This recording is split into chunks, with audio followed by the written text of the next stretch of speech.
Hello.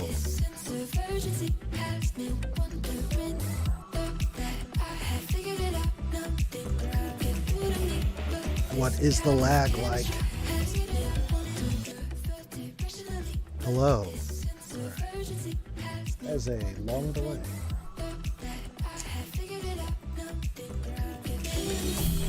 What is the lag like? Hello.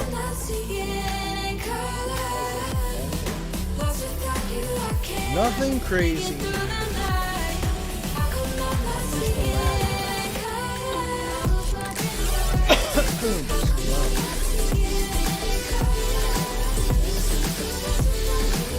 Nothing crazy.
I'm searching for some sunshine. You have habits just like me.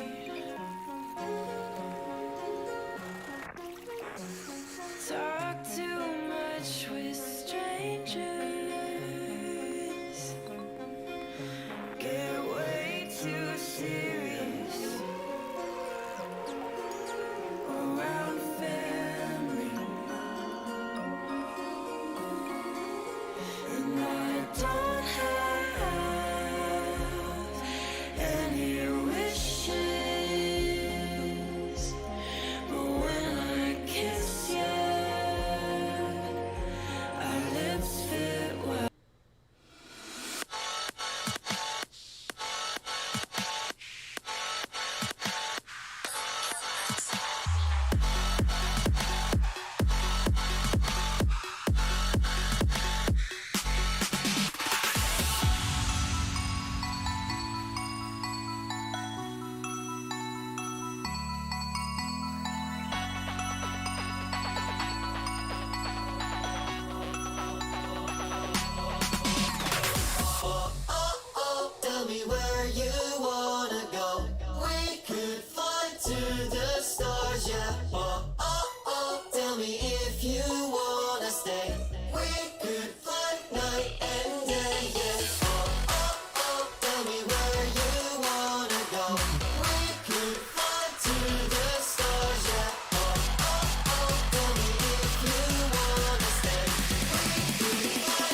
not good tonight, Dad.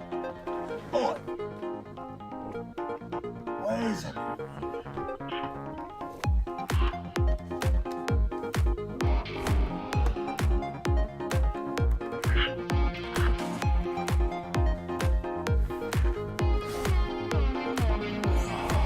Right, okay.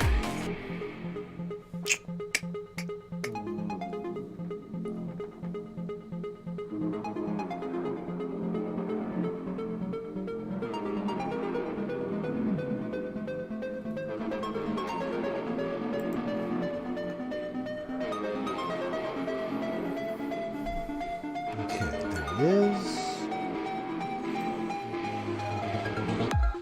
Let me set this up real quick. All right. All right, let's go back to the. Ooh, baby, a triple.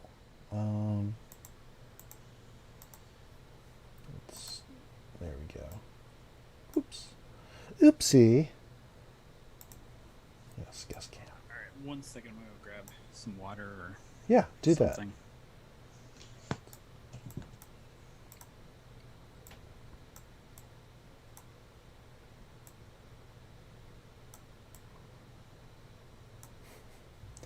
That's right. That's right, people. More music, less of this.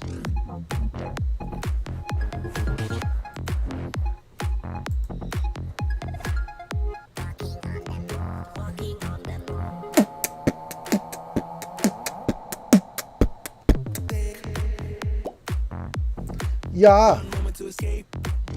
This is an offensive German stereotype. Would not be wise for me to keep doing this. Or maybe it's fine. Your happy place. Will change your groove. When you're dancing on the moon, dancing on the moon. When we dance again, all our trouble seems to fade away. It's a German stereotype. I feel when you take me to some levels I'll give you some more. when we dance again, all our trouble seems to fade away. This is how I feel when you take me to some places that I've never been.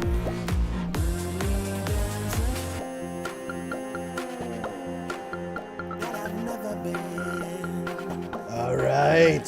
Cool. Water and beer. Water and beer? Oh, the old one too. Beer's mostly water, so It depends on the beer. There are definitely some whiskey infused beers that I've had that. this is That gonna be one. my third one. It might be too much, but whatever. First off, we only have one episode of Bad Batch to go over today.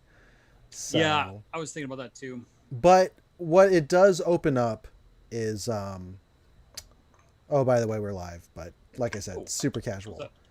I mean, you're not doing anything malicious. You're just admitting Yeah. the third round of beers. Okay. Yeah. And we're still casual, still trying to find our groove. These are like the warm up episodes before whatever. Yeah, you practice where no one's watching. And then, when's your time to shine? When we get those comp tickets to the Obi-Wan Kenobi movie. And then Yeah. we have That's that, what I'm looking for.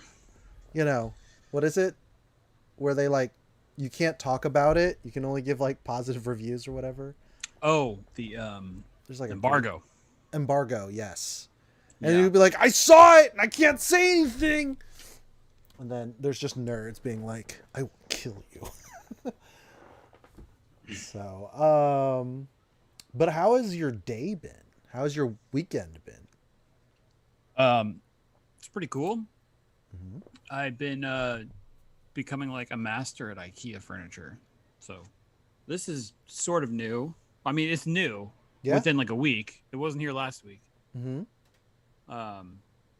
So I loaded all my Blu-rays. Got some books down here. Got a There's Yoda. comic books on the bottom, which you can't see. It's good that they're on the bottom. Yeah. I got like a bunch of new carpeting, so like I'm like rearranging everything. So this closet doors are off. I don't know whenever they end up back on. But then I like built like these This is where shelves the and hung them on the wall. this is where the magic happens, folks. Welcome to MTV Cribs, circa '94. Yeah, Nice. so they're like sticking out by like a foot. It's kind of weird. Like sitting on the bed. It's Do you like have an anchor? right up on me? Yeah, the yeah. wall? So Okay. one side is built straight into the stud or drilled straight in the stud. Mm-hmm. The other two holes brackets are into an anchor. Yeah, when It's all good. when it comes to dressers, I've never anchored it to the wall, and Neither have I. I've never put the feet. They always put like four legs, not feet, four Oh. legs underneath. I'm just like, look, I get it. That's like almost like an extra little dresser, but it's IKEA furniture, and I bought the cheapest model. I'm not gonna chance it, especially without an anchor, because normally, your bedroom might have two windows, and then all the walls are occupied by outlets. So that's where you throw the TV Yeah. and stuff. So Yeah, well, that's why I got these little. They're called the Calyx or whatever. They're like pretty famous, I guess. But there's like they come in different configurations. So like a 2x2 square. You can get like an 8x8 like huge thing. This is just like a 1x4, and I bought two of them, hung them on my wall, and I put a little gap in between them and started putting like baskets in there and like putting like my mouse was in there, all this equipment was in there and stuff. yeah. So I don't know. I gotta organize it. It's gonna look nice. Dude, it's so tough because you pull everything out and then you have like the wire spaghetti that you have to, organize and stuff. I have like camera equipment, GoPros, and just all sorts of crap that I'm like trying to figure out and use. And, you got to do what you got to do. You got to work. You have like a scheduled life. I've been running every day. I'm trying to work up to running a full 5K without stopping. Well, actually, Nice. baby steps. I need to run 1 mile without stopping. So That's it's tough to do. It's kind of tough to do. It's Yeah. tough for me. Maybe not tough for others, but it's No, tough for me. I am like garbage with running, but what I've noticed is I got a watch, like a fitness watch, so I could do more steps. So it's been about the past 3 days has been about 5 to 6 miles of a walk run, and I see. I try to do it before. Like today was 88 degrees, and I have a camel pack and nice shoes, and I got earbuds in, and like Wednesday my 2 weeks is up, so I'm fully vaccinated. Oh, So okay. running isn't so treacherous as it used to be. Was that a you? What? Oh, I heard a phone. And I think I kind of, by extension, don't really get excited for Christopher Nolan movies because of that reason. I don't know. I kind of agree. There was a mystique about him. We're like, oh, this is awesome. So things that happen in every Christopher Nolan movie. Nobody wears no women wear makeup in Christopher Nolan movies. Okay. Like Maggie Gyllenhaal, like or they try to keep it like a very realistic look. He loves his cinematography is always like a real city, like maybe a little less trash on the street, but definitely like you're looking at Chicago or Cincinnati and he kind of like puts it together. And he doesn't go for like super saturated colors in his movies. It's like a brownish green, I feel like. Yeah. And his lighting is a little darker than most, but it's all to add to realism. So he's not a Fast and the Furious type where it's bright colors. I enjoy those movies. Mm-hmm. I think maybe it was Inception that really did it more. I found people talking about Inception for like forever. Yeah. Right after it just aired, released, and I was like, I don't know. And the top spins. I don't know. Is it real? I don't care. So I have a problem when people like, I hate saying this, but they nerdgasm over the idea of wonder.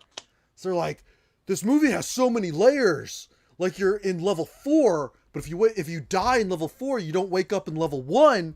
It's like, no, it's super simple, dude. They're trying to get more time, so they go into the dream of a dream. Rick and Morty did it. Like, Yeah. It's not that heady. And remember, this is all kind of made up. So you really just, get the basis for just say, this is the reason really cool shit happens, for your eyeballs. And then don't think about it too much. Unless you're a physicist, and then you can't turn that off. And I really hope you find enjoyment in something because you're like too smart. Yeah. Well, I can't relate with the too smart thing, but yeah, I get what you're saying. We talked about you being a musician, how you're like, I can't watch dudes fit Yeah, that's guitar. true. Like with me, I just watched Army of the Dead, Zack Snyder's Army of the Dead. And people that aren't familiar with cameras were like, are those dead pixels? Did he like break his camera and continue to film? And no, he used a 50 millimeter Canon prime lens, meaning that there's a lot of, it's called bokeh when it's really fuzzy in the background and then you're sharp in the middle. Your camera phone HDR mode kind of does that, and it looks really good. And they use that because I guess Chris D'Elia was supposed to be the helicopter pilot in Army of the Dead, but he got canceled. So they brought in Tig Notaro to replace him. I saw that. That's cool. I was just like, well, first off, Tig is just a delight. If you get to see her in stand-up in real life, I recommend it. I feel like she's a cup of tea for everybody. Yeah, I mean, I've seen her only on TV. She's like really enjoyable. I like her a lot. Yeah, she's on Discovery, Star Trek Discovery. Oh, okay. Yeah, I mean, I don't watch it, but I hear good I don't things. watch either. Because this is a Star Wars kickback. Exactly. Even though I love Star Wars. I love Star Trek. But yeah, I guess we should just get into it. The Bad Batch, episode 4. We meet our crew, and a common theme for fugitive movies is they can't have smooth sailing on their ships. So they have to land and get supplies and evade.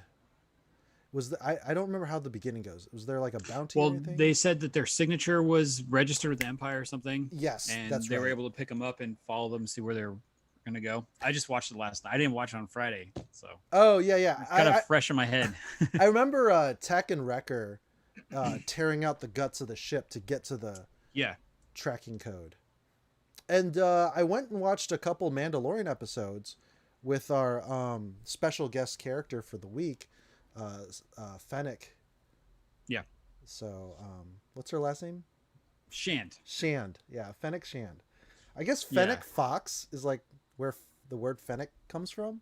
Oh, okay. So I don't know if that's a type of fox or if that was just the name of a fox, because I didn't really click on it. I just typed Fennec and then it auto-completed it. Shame on me for not doing my homework. I don't know. But yeah, it's one of those Omega, even though is very talented as one of the 5, is still a kid. She is curious, and she separates from the team, and Fennec is tracking them because of that what was that alien? He looked like Nien Nub. Oh, yeah. But the guy that notified her? Yeah, the port. So so Tech and Wrecker are talking to the port authority guy, and he's like, hey, it'd be best if you didn't tell anybody about this. He's like, okay. And then Wrecker's like, that was pretty easy. And then the guy's like, I think he wants a bribe. And they throw him like 6 credits. And he's just like, all right. Yeah, it's kind of cool seeing them get into this new like that's something they didn't really experience as clone troopers, right? They were kind of used to just being able to do what they got to do because they were working for the government, I guess. Yeah, the Empire, and now the Republic. They're on their own, and people aren't just going to listen. They're going to want something in return. Yeah, something got to learn. I mean, Wrecker is definitely the biggest man-child, and it's normally played for laughs. But then there's times where I'm like, he's just smart enough though to where when he's in battle, he's pretty resilient and very improvisational until he has to fight her in the sewers. And then he like bull rushes her and gets taken down like a chump. And I always have a problem with blunt force trauma, how easy it is. Mhm. Like, because Tracker also gets knocked out by Fennec in the episode, like super easily. They were fighting her in the fruit area when he Oh. catches up to Omega. I'm Okay. going way out of order. No, Super that's out of it. order, yeah. We're pretty much around there. Yeah. Well, I mean, also Echo gets sold. Yeah, that's the only real thing that happens before that, right? Yeah. So they need some money for food and repairs, and Echo decides to dress up as a droid to blend in. Mm-hmm. And then Hunter sells him to that dude. The shopkeeper didn't want to buy a landmine, but he was eyeballing Echo, who looks like a droid, Mm-hmm. and he offers him 2,000, and then Tracker talks to Echo and is just like, I mean, look, we need the credits, and we'll get you out of here. And then Echo is just like, I am worth so much more. Like, look, I'm willing to be a slave and not reap any of the profits, but I don't hurt my ego, man. I'm worth way more than that. That's great. it's so weird because I think about like droids and their them being slaves, and it's very easy for them to be programmed, and then we get L4 from Solo, who's all about liberating droids, and just in general, like droids they can be tortured, like we saw in Jabba's palace, the Gonk droid that has the giant Oh yeah. brand on its feet, which is super weird. And then the bolts, what are they called? The bolts. Restraining bolts. Oh yeah, they're staying bolts. Yeah. Yeah. So they all each had one. And then it's weird. I used to think like, oh, Anakin invented the C-3POs. It's like, no, those protocol droids are everywhere. He basically a kid, Yeah, you might have been like a kid or something. Yeah. Kid. I like it. Yeah. That's where you get all your protocol droids, your maids, your nursemaids. Oh, by the way, so when it comes to the timeline, Fennec is very young. She is. So this isn't that much. Oh, it is. It is before, because this is like Yeah. right after Revenge of the Sith, huh? Oh yeah. That makes sense. So is she as old as the actress is in? Now when? Yeah. Uh. In Mandalorian, or she, because So the that Mandalorian woman looks like she's Yeah. 20 years older than she is. She's like nearly 60 years old. Wait, you mean her age? She looks Yeah. older. Oh, okay. That is what you said. I Yeah, thought she you were looks saying like 20 she is years so younger. freaking old, but she keeps playing these 20-year-olds. It's just No, like no. like High School Musical, and everybody's No. smoking, no makeup. She looks like 20 years younger than she actually is. Yeah. Well, being kind of from the same, like it's nice makeup, lighting, and then just living a healthy lifestyle. So she's So great. we're talking 30 or so years. Oh, right, however long before that. however Maybe long the original trilogy is, Mm-hmm. because it happens right after Return of the Jedi Yeah, it's like 6 years after Return of the Jedi for Mandalorian. from Mandalorian when she first showed up, and Revenge of the Sith is what, like 30? No, it's got to be less than 30 years, because Luke was born in Revenge of the Sith and he's only like 1920. So we're looking Luke and about Leia, they're twins. maybe 25, 30 years, between 25 and 30 years. I guess that checks out. The Yeah. thing is, because it's Ming-Na Wen, she could play mid-30s to Yeah. her age, to be polite, if she wanted to. Yeah, exactly. Because she sustained like that abdomen damage in one of the least popular episodes of The Mandalorian, which they're all great. Because that one had Amy Sedaris as the Port Authority, who is awesome. The gunslinger. Yeah, right? the gunslinger is the name of the episode. Yeah, and she gets shot in the abdomen, and then you see kind of she lifts up her shirt, and she's got the same kind of wiring and pistons that Luke has in his hand, just made for an abdomen. So between Bacta and that, and the fact that laser bolts or plasma bolts cauterize the wound so you don't bleed out, as opposed to the disintegrator bolts when Mando shoots the Jawas, and it's just like, Oh yeah, it's a pink mist. it's so mean because they're so small and childlike, and yet they're kind of assholes because they just like straight up just you know Steal all your shit and laugh about it. will and tear sell it, it. yeah, and sell it back to you, but they tear it apart in seconds. Just Yeah, they know what they're doing. yeah, you could lock your car, but they'll steal the lock. Like that's the problem with Jawas, Yeah. So, anyways, back to the episode. Yeah, she's young, She's young. Yeah, she's super young. We don't probably see her. 20 or so. Yeah, we don't see her with a sniper rifle. She uses like a blaster. There's a chase scene when she kind of has Omega, and they use a swoop and they get on those like kind of hover cars, which it's just so interesting because I remember watching Clone Wars, and Ahsoka is riding around on a swoop, and then it malfunctions, and then it just crashes. And like in LA, if you're on the freeway and someone's car like dies on the freeway, it could be 100-car pile up, but we're kind of good about it, I Yeah. mean, from my experience, because that No, I know happens what every you mean. day. Yeah. In Yeah, we Texas. kind of have like a reputation of being bad drivers, but I don't think that's necessarily true. I mean, you see accidents because there's just so many cars on the road, but like we're used to it. Yeah. I was talking to some dude in Las Vegas, and like he was like, yeah. People in California, they know how to drive because they drive all the time. Mm-hmm. But because I remember saying like, yeah, we're bad drivers. Like, no, you guys aren't. Trust me. I was like, oh, okay. You guys been We're driving kind around. of, yeah, I don't think there's a lot of room to move either. Like, Yeah. we're a little rude. Yeah, exactly. But as far as safe, like, we should be way worse than how we're doing for 30 million Yeah. people. Try driving in Seattle. Yeah. That sucks. Well, you saw what happened in Texas during the winter storms. Those people didn't know how to stop, Yeah.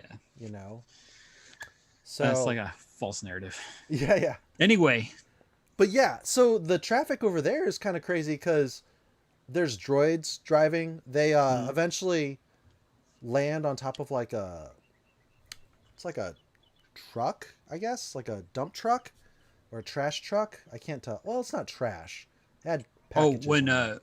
when Omega jumped off from the She thing was and kind just of took thrown him home. off because she was on this tower that she had climbed after meeting up with man, I would be horrible as a person doing like directing the scene for scene just orally.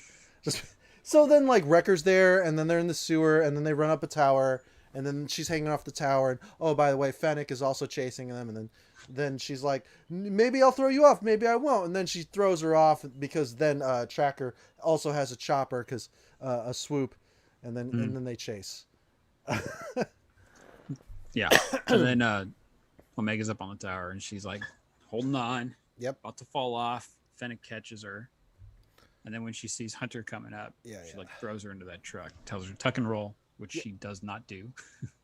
Also, how? Lens Like, flat. it's such a bad idea to roll on something that's already moving because you. If it was Yeah, the you just ground, like it's crash different. right in. Yeah, or you just roll off, and now you're street pizza. Yeah, I guess exactly. it's a street. Yeah, I really. Eventually you're gonna hit something. Yeah. It's so weird because like Anakin, when he's in Attack of the Clones, he just jumps off into. Apparently does it a lot too. Yeah. Oh, not again. They just- I hate it when he does that. How often does he do it, dude? Yeah. Anyway. Yeah, Ahsoka does it too. I mean, I don't know.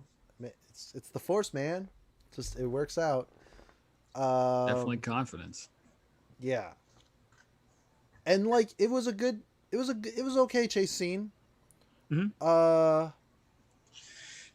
Yeah, I mean, in these little cartoons, it's kind of weird. Like the action is kind of like, to me, the most boring part because, like, there's no stakes really, right? I mean, the likelihood of anyone like seriously, dying or whatever during that, like the characters we're following anyway, are like, because definitely people die. I was But about to say, Fennec shoots in the chest one of the cops that is chasing. 'Cause they yes, see it, and it is a little bit graphic because it's not a Mhm. robot. It's like a Right. dude, and then he like slumps over, and he just like careens into another bike officer, and it was like, okay, it's still Bad Batch, you know. Well, yeah, I mean the Clone Wars, and this is a spin-off of the Clone Wars more directly than it is like its own Rebels. thing, I guess, right? Yeah.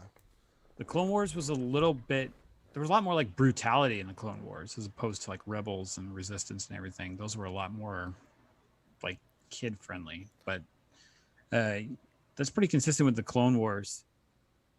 So that's interesting to see that they kept that up and didn't really like take it down like I would have thought Disney Plus might have done. But it seems like they're gonna roll with it. I mean, there's always been a dark side to Disney, as I saw at the Sound of Color show, where I was just expecting like, oh, it's gonna be all your favorite classics, and then they show Mufasa getting thrown Yeah. off the cliff. Yeah, and I'm like different angles and everything. different angles, yeah, Yeah. and they're just like, oh, we're gonna celebrate death and the soundtrack to death. Simba going, Dad, get up. And they like played it all out. Oh yeah, just milking it. And then there was oh my gosh, I forgot the name of the movie where Coco. They're like, Oh yeah. yeah. I mean, that is death. That they are celebrating. That's Yeah. the name of the holiday in Exactly. Spanish. So So yeah, I guess what I was getting at was the chase scenes are kind of the most boring part of the shows to me. I was thinking about this earlier today, yeah, and it's like because they're all kind of there's nothing really new with any of those. I mean, Right. these chase scenes we've seen them over and over again in these shows. So I mean, it's fun. It's better than you need the action, but Mhm. it's not the draw to the show to me. No, not at all. I think though there are fans out there that are theorizing who Omega is. And then Yes. one thing that came up, which was really interesting, is did Fennec already start working with Boba Fett? Which Boba Fett would still be pretty young, Yes. at this time. Oh yeah, he would be like a child, almost, right? Was it? Yeah, he would still be a child because he was a child in Attack of the Clones. What's the And time Revenge difference? of the Sith was maybe 2 or 3 years after Attack of the Clones, right? Or it took the whole Clone Wars. How long was the Clone You know what Wars? I'm going to use? I'm going to use Padme getting impregnated in Attack of the Clones. So then we have 9 months till Anakin really? turns, right? How long was the Clone Wars? Well, by the way, I don't know if She they didn't used that. get pregnant in the Attack of the Clones. They just got married, and then she announced she was pregnant at the beginning of Revenge of the Sith. All right, you're right. I always like to be like, nope, that stupid line and that weird leather outfit. That's it. Anakin was one and done. It was no nut November. 3 years. Okay, so whatever I'm looking at now, Screen Rant says 3 years between Okay. Attack of the Clones. So Boba Fett would have been maybe a teenager. Yeah, 15, 16. Because he didn't have the accelerated aging like the other clones. Nope. An untouched, unmodified clone. He's Request. just ages like a non-clone. I was gonna say regular person, but let's just, non-clone sounds better. Yeah. I mean, he's still a clone. He doesn't age like a Right. Republic trooper. Yeah. So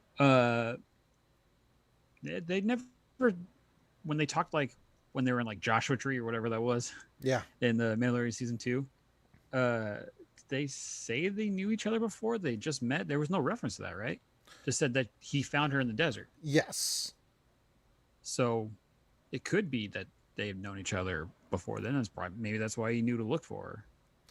Well, here's the thing about the Mandalorian is it kind of sets a precedence where in that same episode or in the Gunslinger episode, they see that one of the dead guy on the dewback is a bounty hunter. So I'd like to think that you cross paths, especially with Mando. Always, he takes no vacations. He's always grabbing pucks, and it's not never. It sometimes on occasion, it might not be one bounty hunter. It might be open, like to many bounty hunters. So he's gonna know, people in the syndicate and in the military. So I imagine that, they've crossed paths or they have reputations throughout the star system. But that's, again, that is me reaching, because I don't know. Well, I don't know about that. I mean, it's a good assumption to make because all the bounty hunters seem to have at least some knowledge of the others at some point. So, I mean, yeah. In the comics, it's funny because I feel like everybody hates Bosk. Everybody complains about Dengar. Dengar, yeah. It's just like, oh, not Dengar. Dengar. Oh. It's the guy when you're having a party, you open the door, you see him, you're like, oh shit. Dengar, I brought the red Solo cups. Why do you have Tupperware with you? Hey, you can't take it to your grave. He just takes all the appetizers. Dengar, you broke the toilet. Damn it. I've been the Dengar at a couple of parties. Ugh. Not good times. You just come in with like a giant bandage on No, your head. like I went to a friend's party once, and he went to San Diego, not University of San Diego, and like he was having a party, and I drove down there, and his roommate didn't like him very much, so he didn't tell him I was coming. So they're having a party, and I ring the doorbell, and I hear his roommate literally go, "Oh yeah," and he opens it, he's like, "Oh." Oh, no filter. That's priceless. Oh, yeah. Woo! He's expecting somebody else, I guess. Sausage it is. Sausage again. Yeah. So That's awesome. I know how Dengar feels, poor guy. I mean, maybe Dengar isn't like aware, I think that'd be pretty hilarious. It's like, what's your problem? You stepped in Poodoo again there. It's not like I brought Jar Jar again. But like from the comics I read, yeah, totally. Plus, a lot of times, bounty hunters are the mark for whatever reason. So, yeah. I don't know. It's just it's very interesting, the life of a bounty hunter, in the Star Wars mythos. Just because there's just different weapons, a different code of honor, and everybody has different motivations. So like, Bosk is like really religious or something. Like, oh, he is? Well, I didn't no, know that. it's not religious. It's they have a hunter's culture about them. Okay. So he kills a lot of Wookiees and like offers it to his like tribe. Oh, jeez. Yeah, and then like I didn't know that. Forlom and Zuckuss. By the way, I'm not an authority. This is just what I've read because I thought I was reading the same bounty hunter Marvel comics that Matt was, but he was referring to something completely different. And I did read Bounty Hunters, the Legends book from way back in the day, because I was really into Shadows of the Empire. I just, I have that book. I need to read it. Yeah, I have to say, like, I wonder what Aftermath is like to read. That was what we were supposed to start on, but it's a lot to get through. Yeah, this last book is way different than the other two. I don't know. They all kind of They all kind of have their own thing that stands out. Like first one, I think the first one so far is my favorite, which is weird because it seems online is like the least favorite of most people that read it. Well, the characters I like the most are Sloane, Sinjir, Bones, and I hate the droids normally, but for some reason, Mr. Bones is pretty awesome.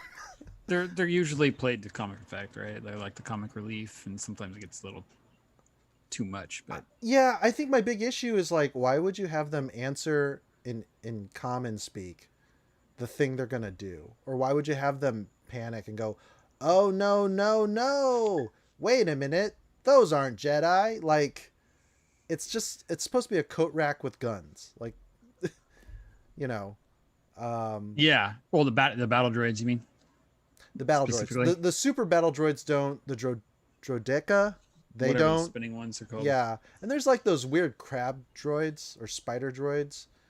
Yeah. They don't do it. The hailfire droids definitely don't because they're just giant payloads.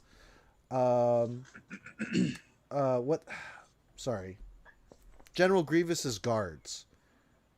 They're very badass because they can predict like how you fight, and you have to improvise and surprise them and do it a different way because they share an adaptive AI. Way cooler, way cooler than the battle droids. Such a what a waste. Anyway. Yeah, I know. I'm so dumb. What No, a you're waste of knowledge in my brain. I could have used that for something else. So Yeah. the bounty hunters, yeah, they all have different motivations, but they kind of all have similar personalities. They're all like, I mean, they're all like all about themselves for the most part. Not necessarily like they got a huge ego or whatever, but they're just looking out for themselves is what I mean. Well, They're all kind of like that. They're all really reserved. They're all kind of loners. IG-11 and IG-88, they're just droids, and it's so weird because they're like, I don't know what that person's end game is. They just do, you know. Zuckuss and Forlom, I think they're in it for some credits. I think Dengar just is not good at anything else. Like, could you imagine being a Jedi or something? Or He's like the Kevin James of the Paul Blart oh god, of the bounty hunters. oh man, Dengar Mall Cop. I can't wait to see it. It's so awesome. Or we could even take the Mandalorian bounty hunters that we've met. Yeah. Bill Burr. He's an ex-military Imperial, and we learn later because I tried to watch every episode with Fennec in it, and she is in that one. Like she's in the where the child gets the stones, the Jedi stones, and all the way till the end of that season too. Oh, she's in for the entire way. Okay. Well, because so Bill Burr's character is a sniper, and she's a sniper. I'm like, why'd you double up on the same thing? That's right. Yeah. And then I like saw it. I was like, oh, never mind.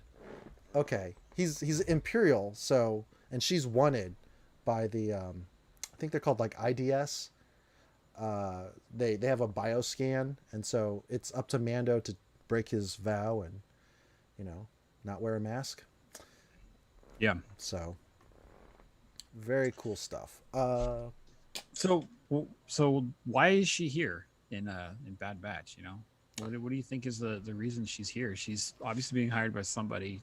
It's not the Empire, right? The Empire's, I mean, I guess like could try to get more people involved, but it seems like they're doing what they're doing. It seems like it's somebody else. Oh, and I also looked on the website, and like the description for the episode was like somebody. It was, I don't remember exactly what it was, but it said like somebody other than the Empire is looking for the Batch or Omega specifically. Right. So that's kind of hinting that it's the Kaminoans. it's somebody else. Somebody is, well, could be. Maybe it's somebody else. Right. Because they didn't make her like out of the goodness of their heart. Yeah. I mean,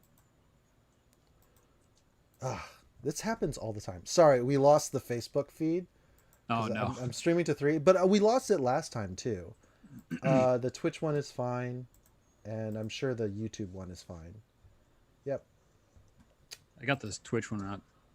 Yeah. I don't know. It's janky, but I kind of like it. this Twitch? No, the overlay I made that's like very impromptu. Oh, I like it. I think it Yeah, looks good. I just want to make sure this isn't too distracting with all the lines.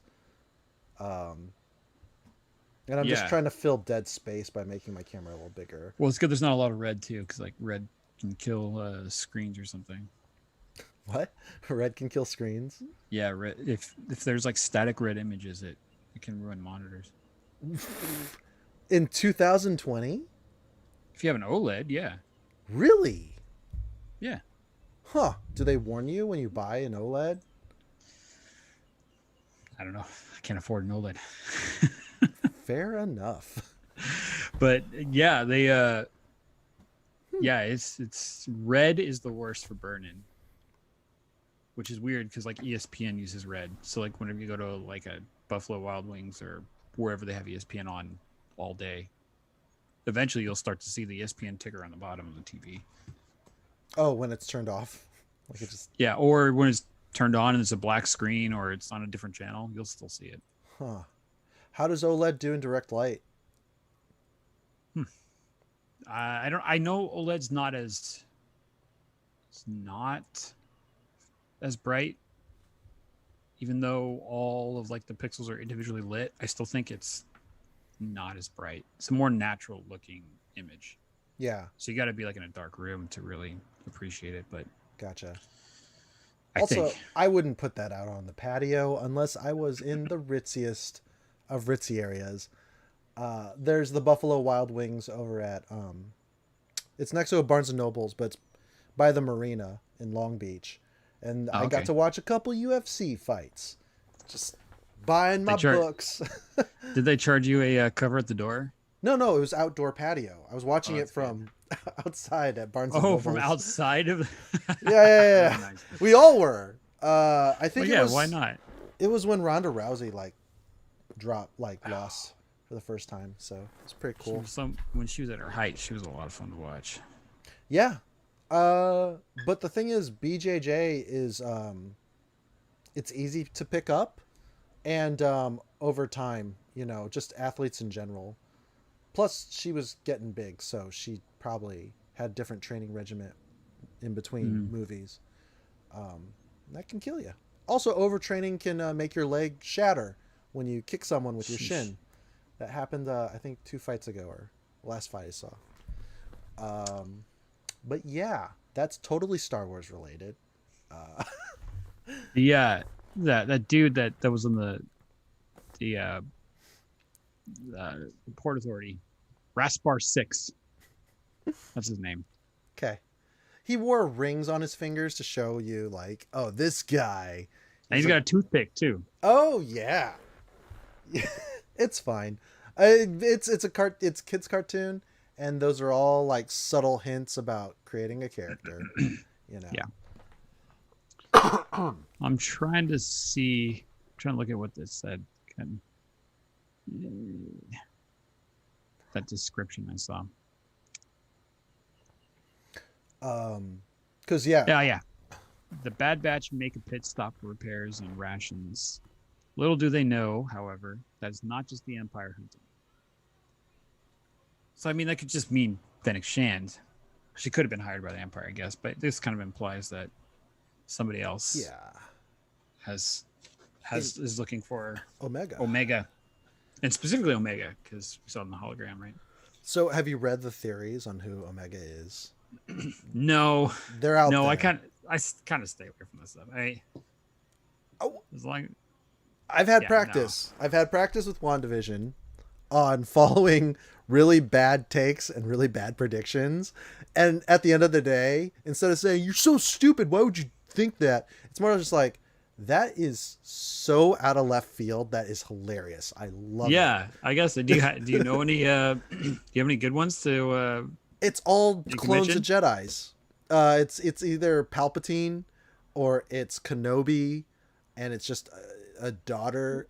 They're all suspect that it's a Force user, and it's like, I don't think so, because that was the problem with the Kaminoans in the first place, is they couldn't clone Jedi. They had to find a efficient soldier that was just had no midichlorians. Yeah, I kind of watch despite watching Palpatine being cloned, like review videos from people that I know don't really go too heavy into the like speculation or whatever, but they'll bring it up. So like Star Wars Explained was a YouTube channel I watch, and yeah, he's saying a lot of people are talking about her being a Force user. I mean, it's not impossible, right? Like all this stuff can change any moment. Doesn't seem like they're setting that up, but I mean, still really early. There's 16 episodes, right? Yeah, there's a part of me that's just like, this is Dave Filoni, right? So he likes to sneak in Legends characters. Mm-hmm. So I'm wondering if we're getting like a discount Mara Jade, if we're getting, if it is a Force user, or just something that the fans have been missing, or just a character that we just don't know about. Mm-hmm. But she's still a clone, right? Yeah, right. And one of the go ahead. Yeah. Oh, I was just gonna say what I've learned from the Marvel, Disney Marvel TV shows, limited series, is that just use what's there. You know, don't go too crazy outside the box because you're gonna disappoint yourself. You know. Yeah. And I think a lot of people learned that lesson in Star Wars earlier, right? Like, a lot of people had a lot of theories about a lot of things, but they didn't turn out that way. So, we're talking about Mandalorian, or we're talking about just in general? Earlier, The Mandalorian, to more of the sequel, the whole sequel trilogy. Oh, I mean, look, right. I mean, we like, fans like this universe. They want to see everything connected. I mean, that's kind of how it is with Marvel and this, right? Like, people are digging for things. It's a little different in a series because there's a lot more time to have that delivered. So there's a lot more time to expect it's going to happen. So it might float around and evolve and be a little more crazy, but plus it's part of the fun, I guess. But I mean, Luke showing up at the end of Mandalorian season 2. As soon as I saw the X-Wing, I kind of was like, what, you think Wedge is going to show up? And it turns out Wedge is just like a, sharpshooting gunslinger. No, it's not Jack Porkins. He's dead. Well, and we knew it was going to be a Jedi too that was going to look for him. Right. Yeah. So like, how many Jedi fly X-Wings? We only know of one, right? I don't think anybody else flew one. I was trying to think of like a headhunter, but the X-Wing prototype, but no, not that I can think of. Yeah, I don't think so. It was supposed to be Plo Koon. I feel like that reveal was like seen from a mile away, though. I mean, I saw it, but you know how fans are. They were crying. Like they love to cry. And I think that's both beautiful and I envy them, but it is a little silly. Don't get me wrong. My eye roll was not for crying at Star Wars. I've done that before, but I mean, my eye roll is more at crying for that. I don't know. Who am I to judge? Hey, to each their own. You know, you are so lucky you still care about things. I'm dead inside. So, it's one of the things I saw people speculating is that she is like has all the powers of all the Bad Batch together. She's kind of like a jack of all trades type of thing. Right. Well, yeah, go on. We've seen her shoot. Mm-hmm. She shot the thing out of Crosshair's hand. We've seen her track. We haven't really seen her do much with like tech or anything. And oh man, if she turns into Wrecker, that'd be bitching. Just out of nowhere, she just hulks starts out. Lifting. Yeah, that would be awesome. Yeah. So I mean, I don't know. I mean, I'd see that more likely at this point from what's been provided to us than her being a Force user. But there's clearly something going on here. There's a reason why they want her. You know what would be bounty I was looking for. Yeah, you know what'd be really cool is so Order 66 was kind of like this thing that they planned out with Palpatine or Darth Tyrannus, when he was negotiating it, which is Dooku. I wonder if Omega is kind of like to end all, because Omega normally signifies the end, the apocalypse. Yeah. So what if she is the last there? letter of the Greek alphabet, right? Yes. So she might be there to end all clones, really pushing forward what was probably naturally going to happen anyway, and that's bring in citizens of the Empire as troopers to replace the clones. Because the original argument was clones were expensive, and they were actually the aging process. It's kind of they aged out. But the problem with the Star Wars universe is they can't decide how long it's been between the films. Is it 30 years or is it not 30 years? So how fast does the acceleration happen to where? And it's I hate saying it, but it's because of Rogue One, when as soon as Princess Leia gets the plans from R2, and then they escape, Vader is like 10 minutes away, and then they have that weird back and forth. I thought that was just like super weird and rushed, but whatever. Weird and rushed. You mean? What do you mean? The part where he interrogates her. So like so it's Rogue One, and then Vader cuts through all those dudes in the tunnel, and then they're like, "Oh shit!" And then they run it to her, and then they play the whole "I was on a diplomatic mission." It's like, you are lazy, you are a liar and a traitor, and you're very stupid. Why did you think? Oh, it was already broken when I got there. That's what you sound like. That's what you sound like, Leia. You are a bad liar, and you call yourself a diplomat, a princess. Yeah, I mean, she was bold to go for it. I wish it was cool. more like at least 4 or 5 days. There's like a little plausible deniability. That's just like, no. And then she sticks her tongue out or something. Yeah, I mean, I can see that. I can see that. Rebels discusses, though, the aging process, because we see the two... There's a few clones. Rex. Yeah. Rex, is it Cody? I don't know. We went over this last week. I know. We never looked it up. But definitely there's Rex. like three of them, Yeah. right? There are three of them there. One of them's absolutely Rex. Yeah. And they talk about how they definitely age. They got gray beards and everything. Bald beards. Yeah. Bald. And they pulled out the chip. You can see the scars. Mm-hmm. So, yeah. And we know that his name's Cannon? No. Kanan.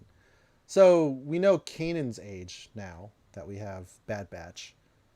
Because Order 66, he's a Padawan. And Padawans are like 13-ish? 12 or 13? 15? Not sure. Okay. So I would just say, like, yeah, that 30 years, I think that is like the magic number, right? Everything's about 30 years away. From Order 66 to Battle of Yavin? I don't know if it's 30 years. Because, well, I mean, maybe it is, but Luke seems like he's like 19 or 20, the Battle of Yavin. So that, and Luke was born like right after Order 66. Man, now you got me thinking about Luke. And like, he's on Tatooine, and there's just no chicks there. I think Luke's been a virgin for most of the original trilogy. But hey, he might have been the entire... Yeah! From then to then. Man! No wonder he almost turned to the dark side. God, no, I'm kidding. That's no wonder he was into his sister. Jeez. Hey, I'm from Tatooine. I'm not dead. That was a joke. And I know it's a joke. That wasn't serious. We that don't was get not serious at all. This is not... Yeah. Gosh, that'd be funny. He goes to Jabba's palace and he's like, "This was here the whole time? There are Twi'leks on poles?" Oh man, yeah, could have been partying it up with the Hutts. Yeah. Nah, he's a good kid. You know, he's just always hanging out with Biggs, Dark Lighter. Is that his name? Dark Lighter, yeah. Yeah, Dark Lighter. These names are so weird. You got like a name like Skywalker and you're human, but then you got like Fennec Shand or Dengar, which is kind of like Shand. I don't know why the last name Shand is just so. It sounds so fake. Yeah, I mean Babu Frick. That I mean, okay, it does sound fake, but I don't know. Shan just sounds to me like I don't know. Well, Boba I don't Fett's know. original Legends name was Jaster Kureel. So, Hmm. Jaster? Yeah. Yeah, like the Han, Leia, Luke, Owen. Those are all like Earth names. Yeah. Yeah. Ben. But then Ben. they had to, switch it up. But I don't know. I mean, the whole thing is that this is all made up and that's all earlier Lucas stuff where he's just like, I just want people to be grounded. Well, with the help of the rewrites and the Mhm. direction of the studio, which in this case, which is very different from now, the studio was actually kind of right. Otherwise, we've gotten Lizard Obi-Wan Kenobi with the special effects of the time. And instead, we got Lizard Yoda, which was pretty good. you know, Not too bad. To the yeah, point where we prefer that over CG Yoda. Most of us, or yeah. many of us. No, I think there is something about puppets, man. Like good I can, puppets. I can confidently say many. yeah, I believe most, but I can confidently say many. yeah. It's just don't like the Yoda in the prequels was just so much talking. Like not A in good completely Yoda. different personality from Yoda and Yeah, yeah. anything after the prequels, including Yeah, the new Last trilogy. Jedi. Who's that? Yeah, that Yoda, Force Ghost Yoda. I'm cracking wise. Working on my set, I have. Laughing his ass off, kicking his feet. Yeah, yeah, yeah. Oh man, I loved it. I was like, yeah, this is Empire Strikes Back Yoda. This is great. You think? Oh, you mean the? I liked it. Yeah. You mean the I fuck with you, Yoda? Oh, Yeah. oh, I'm gonna dig in your food. Oh, I'm gonna make fun of what you eat. Come in my hut. Yes, yes. I guess. Fighting over the little lamp. Yeah, the little Mine, mine. clank, clank, clank. Yeah, whenever there's a montage of Yoda, it's always him like dying in his last words, or like all the wisdom of the cave and Luke. But a lot of people really need to focus on Oh, how do you grow so big eating food of this sort? Oh, oh. that's the Yoda I know. Making old jokes. For 900 years of age, you reach. Look as good. You will not. Oh, Yeah. man. I can't do the Yoda. I'm not gonna do the Yoda. No, it's a. We've all been doing. Hey man, have you been doing a lot of Yoda? My friend and I do the Yoda voice, and his wife gets so pissed off. She starts going, "Oh my god, you guys shut up!" Because we'll talk like that for like 10 minutes. It's great. Labatt's blue. Canadian beer it is. Alcohol content very high. Yeah, the little laugh. It's more charming. It doesn't feel like you're. He's trying to make you laugh. It's like he's having a conversation with himself. He's like an old dude you meet at the bank who's like cracking jokes with people younger than him in line, waiting behind him. Yeah, I mean, it's the whole like I'm wise. He's a wise old man, and it's very cool. Ben Kenobi though is kind of like, Luke, I tried to tell you. You tried to tell me from a certain point of view. Yeah. What? No, I knew exactly what I was saying. It was like, look, your father was dead to me. We deleted all our socials, and it's like, no, dude, no. He's crispy, but he's in there somewhere. Okay, you didn't see him when he was bad. When he still had 2 arms and 2 legs. Ugh. Ugh, that's good. Oh man. Yep. We're riffing. So yeah. So what do you think like this Bad Batch episode's telling us? I've seen people talking about how this is like the theme of this series, or at least this season, is going to be like adaptation, like adapting to new environments, new situations. And like we're seeing how the Bad Batch are transitioning from being clone troopers to they're trying to survive. They got to break some rules because they scammed a guy out of his money with Echo. they're stealing bikes and speeder bikes and blowing shit up. They're a lot more reckless and they're on the run and It's looking out for just themselves. kind of like Rebels, like a lot like Rebels, because they are totally on the run. And it wasn't until they, Ezra, like, is more force trained, Mhm. meets Darth Maul, that they kind of, and then they're with the rebellion, that they're more organized. But season Yeah. one of Rebels, this has kind of the same vehicle of on the run, and I don't want to spoil it, and I don't want to be a downer, but I feel like their future might be the ultimate sacrifice. You know, it'd be really cool if Echo was uploaded into like the Death Star or something, but I don't see them making it out. If they did like the epic, because we already have clone troopers that survived, and Hunter has been saying, I called him Tracker earlier, but yeah, Hunter is kind of like, I don't want to bring the Omega with us. She's just a child. Plus, who am I? Because you're talking about transition and adaptation, and those three, like, I never thought about it. Oh, actually, no. Clones can have kids because what's his face has kids. Cut. That's Yeah. right. Yeah. So, cut was not cut. So, hey, there you go. Bazinga. Wait, and they're mixed, aren't they?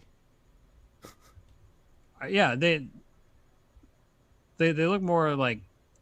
Is it Twi'lek? I always thought it was Twi'lek, but I don't know. Maybe that was just I say Twi'lek. word on the street. No, I think they say Twi'lek in the shows yeah. too. Yeah. So I think that's right. Yeah, because there's an E after the I, right? And then an apostrophe. It's not twi and then Well, that was lek. just TWI. Well, we're on Yeah. the internet. Let's see.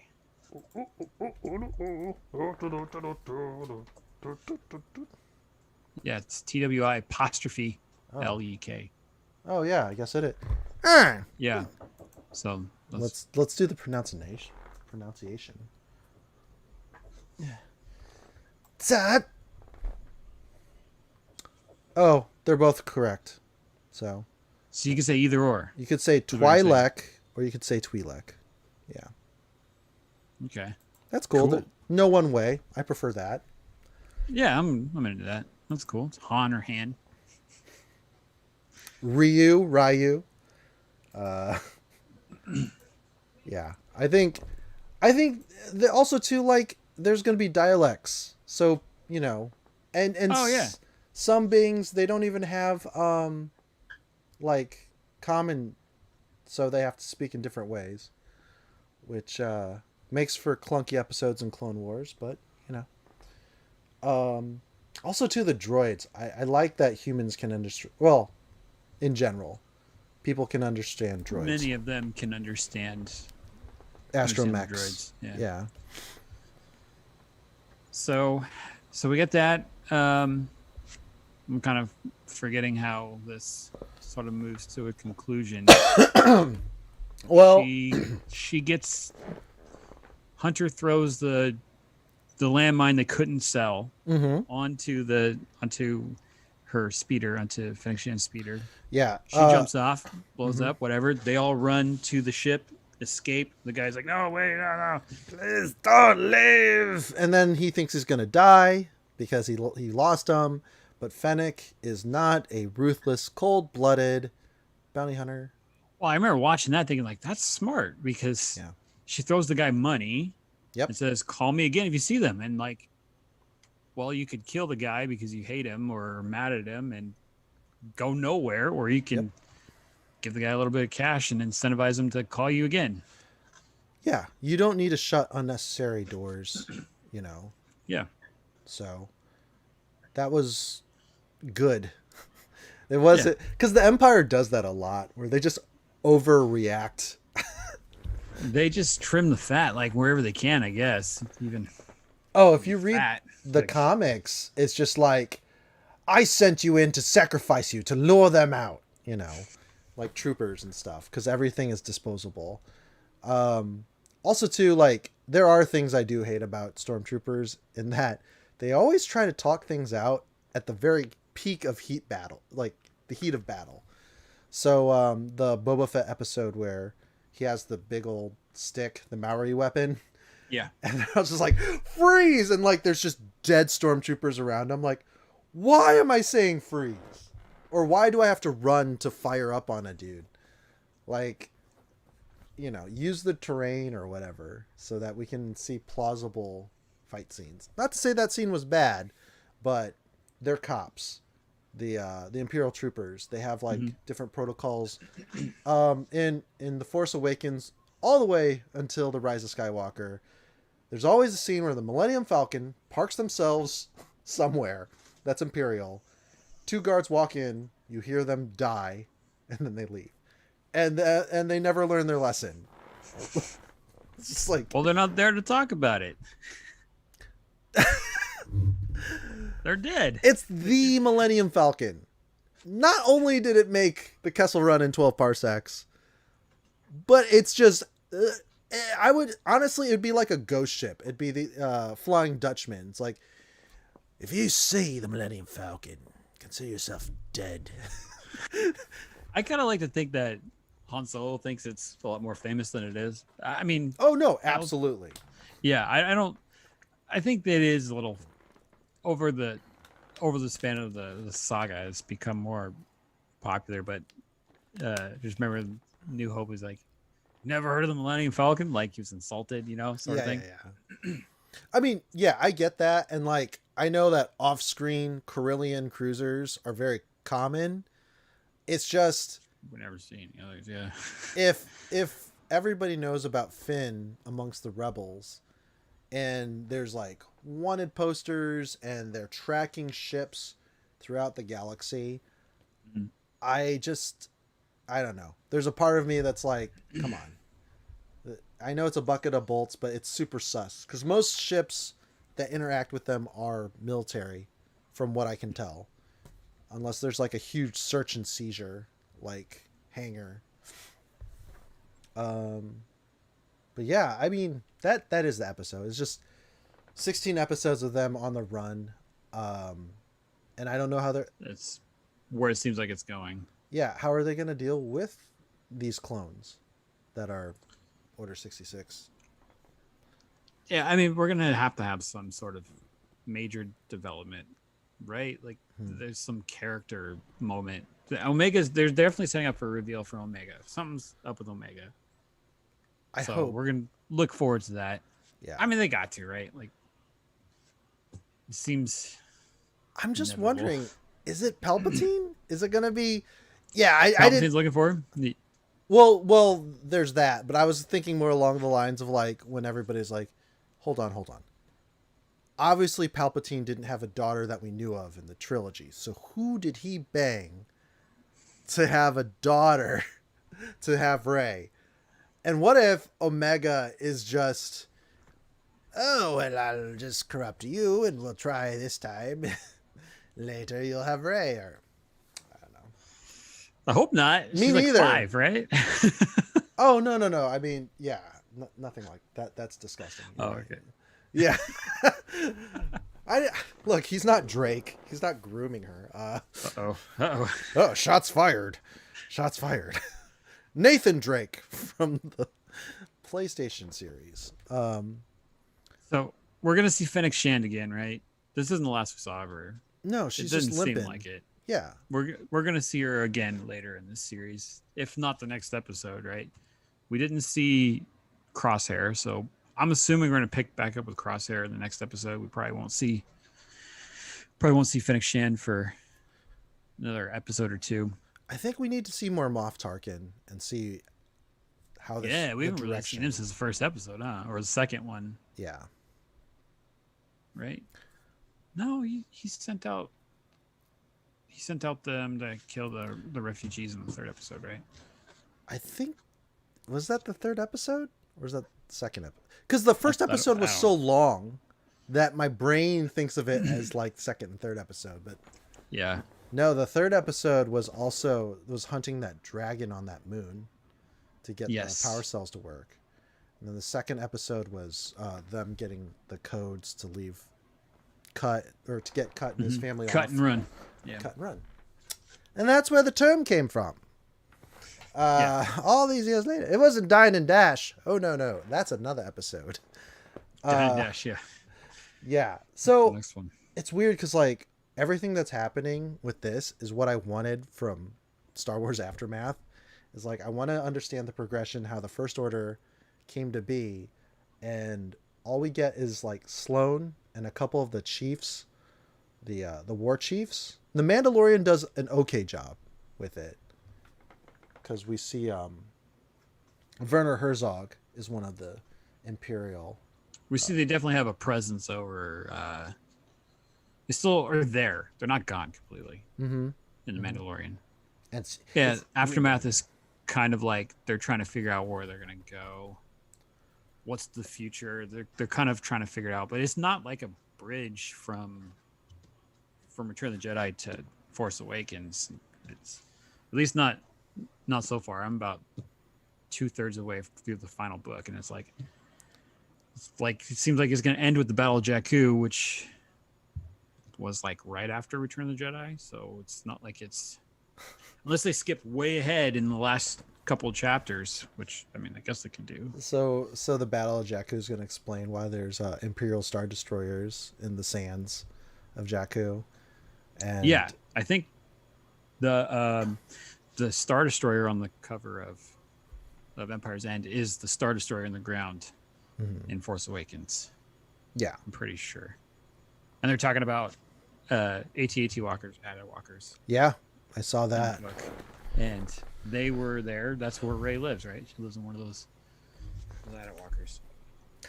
That's another thing about Rogue One, is they can blow up AT-AT walkers like easily with X-wings. Yeah, or the little shoulder rocket thing. Oh yeah, missile launcher. Yeah, shoulder rocket, like it's just a little one, pew, pew, like the 7 birds or whatever, the singing birds. Singing birds, yeah. Yeah. I just love how I forgot the blacksmith was just like, now remember, you can't reload these. You don't have a lot of shots with this. He's just like, every time I need it, I use it. It's like 7 at a time or whatever. Yeah. Like, okay, cool. I mean, that's what it's there for. But yeah, I guess I'm okay that I'm intrigued who Omega is. It's just, I just don't know where it's going. Like, I have no clues. I only have the legacy characters, and I don't think she's a part of that. I think it's clone centric. It's Camino centric. Will the Kaminoans rebel against the Empire after this shady deal? You know? Yeah, I mean, they kind of like give each other like looks, right? Yeah. when Grand Moff Tarkin's not looking. Yeah, and they let Omega kind of just like run around like a kid, because that's what she is. So they have zero parenting skills or nurturing, because like she even talks about, it's like when Wrecker makes her little bedroom thing, it's like, oh look, you have your own room. She's like, oh, it's wonderful. I've never had one of these before, and I don't know, like it's just weird. Because like I'm like, well, is she just like their pet? Is that who Omega was? It's like that 80s movie, Three Guys and a Baby or whatever. Mm-hmm. Kind of getting vibes, like those vibes. Star Wars, 3 Man and a Baby. Well, I mean, that's kind of mean to echo, but you're right. 3 men, android, and a baby. Oh, man. Please sell me for more. I'm worth more. It's so demeaning. Like, I know that this episode is not anyone's favorite, but like that scene to me is just like problematic in regards to like slavery and thinking about robots, because robots in Star Wars are semi-sentient, kind of, but kind of not. They seem to have emotions. At least simulated emotions at the very least, but Right. they seem appropriate. Like That- C-3PO gets scared and he gets nervous. Right. I always wonder, because like remember like you would get the chat bots and be like, ooh, it's a sexy girl texting me. All right. Or if I get like comments in like Twitch or Instagram or something, I'm like, what if it's just a bot? What Yeah. what if I'm wasting my time? And that's kind of scary. Or you can get philosophical with it and be like, well, it doesn't matter if they are or not. How does that change you? If it's very convincing. If it's obvious with like the weird capital letters and spelling errors, then yeah, obviously, it's a scam. But It's like it doesn't matter what you type. They have like a follow up that's like the message that comes back could be a response to literally anything. yeah, It'd be like a LOL. Anyway, have you heard? yeah, this is nice and all. I'm married and I'm just not into guns and going to a firing range. That's cool. You're cute. Want to hang out? Yes, I do. Release me from this burden I call a relationship. Well, it's also kind of like that quandary where like, hey, this is a simulation. Everything that's happening here, it's a simulation. I'm like, so are you more empowered? Are you going to do things that are less scary? Or are you going to just be smug about it and just keep telling everybody, hey, I get it. I'm smart. Everything's a simulation. So there's that. Like, I don't know. When people tell me that, I'm just like, I don't care because nothing changed really for me. And also too, like, I haven't seen any glitches, In real life? Yeah. Like glitches in like reality, like nature or whatever. I did used to think though that animals weren't clumsy, and then I saw some squirrels. Like Squirrels. Okay.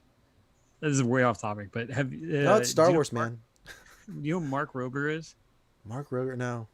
So he's a YouTube guy, YouTuber. He used to work for NASA. Mm-hmm. He's the guy who does like the glitter bomb with the porch pirates thing. Oh yeah, him. Okay. That guy. So one of his recent videos is squirrels like going through like I've seen that course. That is not that recent, but yes, I think that was like last year. Well, he did one. He did a second one that just came out like a couple weeks ago or last week or something. Yeah. And so he slowed down, like did some slow motion of what the squirrels do, and it looks super chaotic in real time. But he slowed it down. He said you could see the squirrel's head, like kind of like locks on a position to where it wants to land. Yeah. And like it doesn't move its head, so like the head like goes with it as its body's rotating. Right. And it flips around and like does this like to speed up rotation and slow down rotation. Yeah. And it orients itself so it will land on its four legs every time, and it happens in like less than half of a second. Yeah. It's crazy. Yeah. So like hummingbirds. I know that out here it's common to look at, and for me in Indiana, I only see like one every like 7 years. And like I went on a jog today, and I was like, man, they're amazing. And I don't know how they perceive me because their hearts are beating crazy, and they just seem to hang in air. There's no floating. They're not like birds where they're like so fast that's just like to my horrible eyesight. But yeah, I think that's amazing. And then I think it's always Russians, right?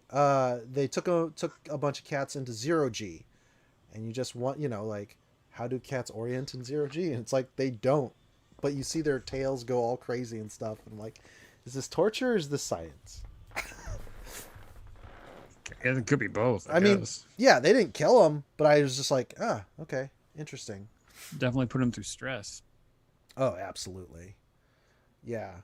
So as far as us being in the simulation, there's nothing I can do, I think, that I can, that helps me or disenfranchises me by knowing that. So I'm just like, okay. And some people are always like, it didn't blow your mind, man? Huh? Don't you think tripping on shrooms is peeking at the veil of reality? And that we're one freaking acid trip away from talking to God? I'm like, I don't have any good questions. I'd just be nagging God. If don't. No, I don't think so. Also, that's like a coin flip with those mind expanding drugs. Like I don't want to end up tripping balls forever. No, that sounds horrible. Yeah, yeah. Because then you have to trip either harder to actually feel high, or reality will feel super weird. Like you can't go back. Yeah, it's very problematic. And thankfully, I like everything right now. Not I'm not crazy about the pandemic, which it's kind of ending, right? Like, I am fully vaccinated. yeah. How was the hangout, by the way? Did you do that? Yeah. Is that next week? You hung out with a friend. Hangout. Oh yeah. That was good. That was good. It was cool to be out again. And I went to Modern Times in Anaheim. Mm-hmm. So it's like, have you ever been to Good Times at Davy Wayne's in Hollywood? No. Well, so this Modern Times Anaheim is similar in that it's like you like in a house. So Modern Times is a brewery. Good Times Davy Wayne's is a bar, but both of them are kind of like a house. Mm-hmm. And Good Times Davy Wayne's, you go through the house and there's like different bars in different rooms, and there's a backyard and there's like a swing set, like it's a house, right? Okay. And this place, it's like, it kind of looks like it was maybe like a bed and breakfast or a motel or something, because there's a pool in there too. So there's a brewery with a pool, swimming pool, and they got bars in the back. They got It doesn't sound very shop. safe to me. A bar with a pool? How deep is the pool? It's pretty much every Las Vegas pool, right? With a what's it called? Lifeguard, right? Yeah. Well, nobody was in the pool. They're not letting people swim right now, but I'm gonna assume they have lifeguards there. Yeah. At some point. I don't know why, but if it's daytime and it's tropical drinks, like fruity drinks, Or I don't. tiki. Yeah, like a tiki bar and Mai Tais. Like I would do that in Hawaii. I'd be like, yeah, there's sharks and horrible riptide and but it's tropical. It's not dangerous. But for some reason, if I think of like a scummy dive bar, where people are mostly wearing boots and like leather jackets with spikes on the shoulders, that's what I imagine when I think of like a bar, especially in LA. I shouldn't, because there's ritzy bullshit places in LA where it's just way too expensive for me to even think about going into, and then bumping into like random celebrities. But I'll think of I think of like Silver Lake, like a hipster bar or something too, where it's just like yeah super This is like cash. a hipster brewery kind of. Okay. I don't know. I mean, it's Anaheim. It's not like Anaheim's a super like big hipster.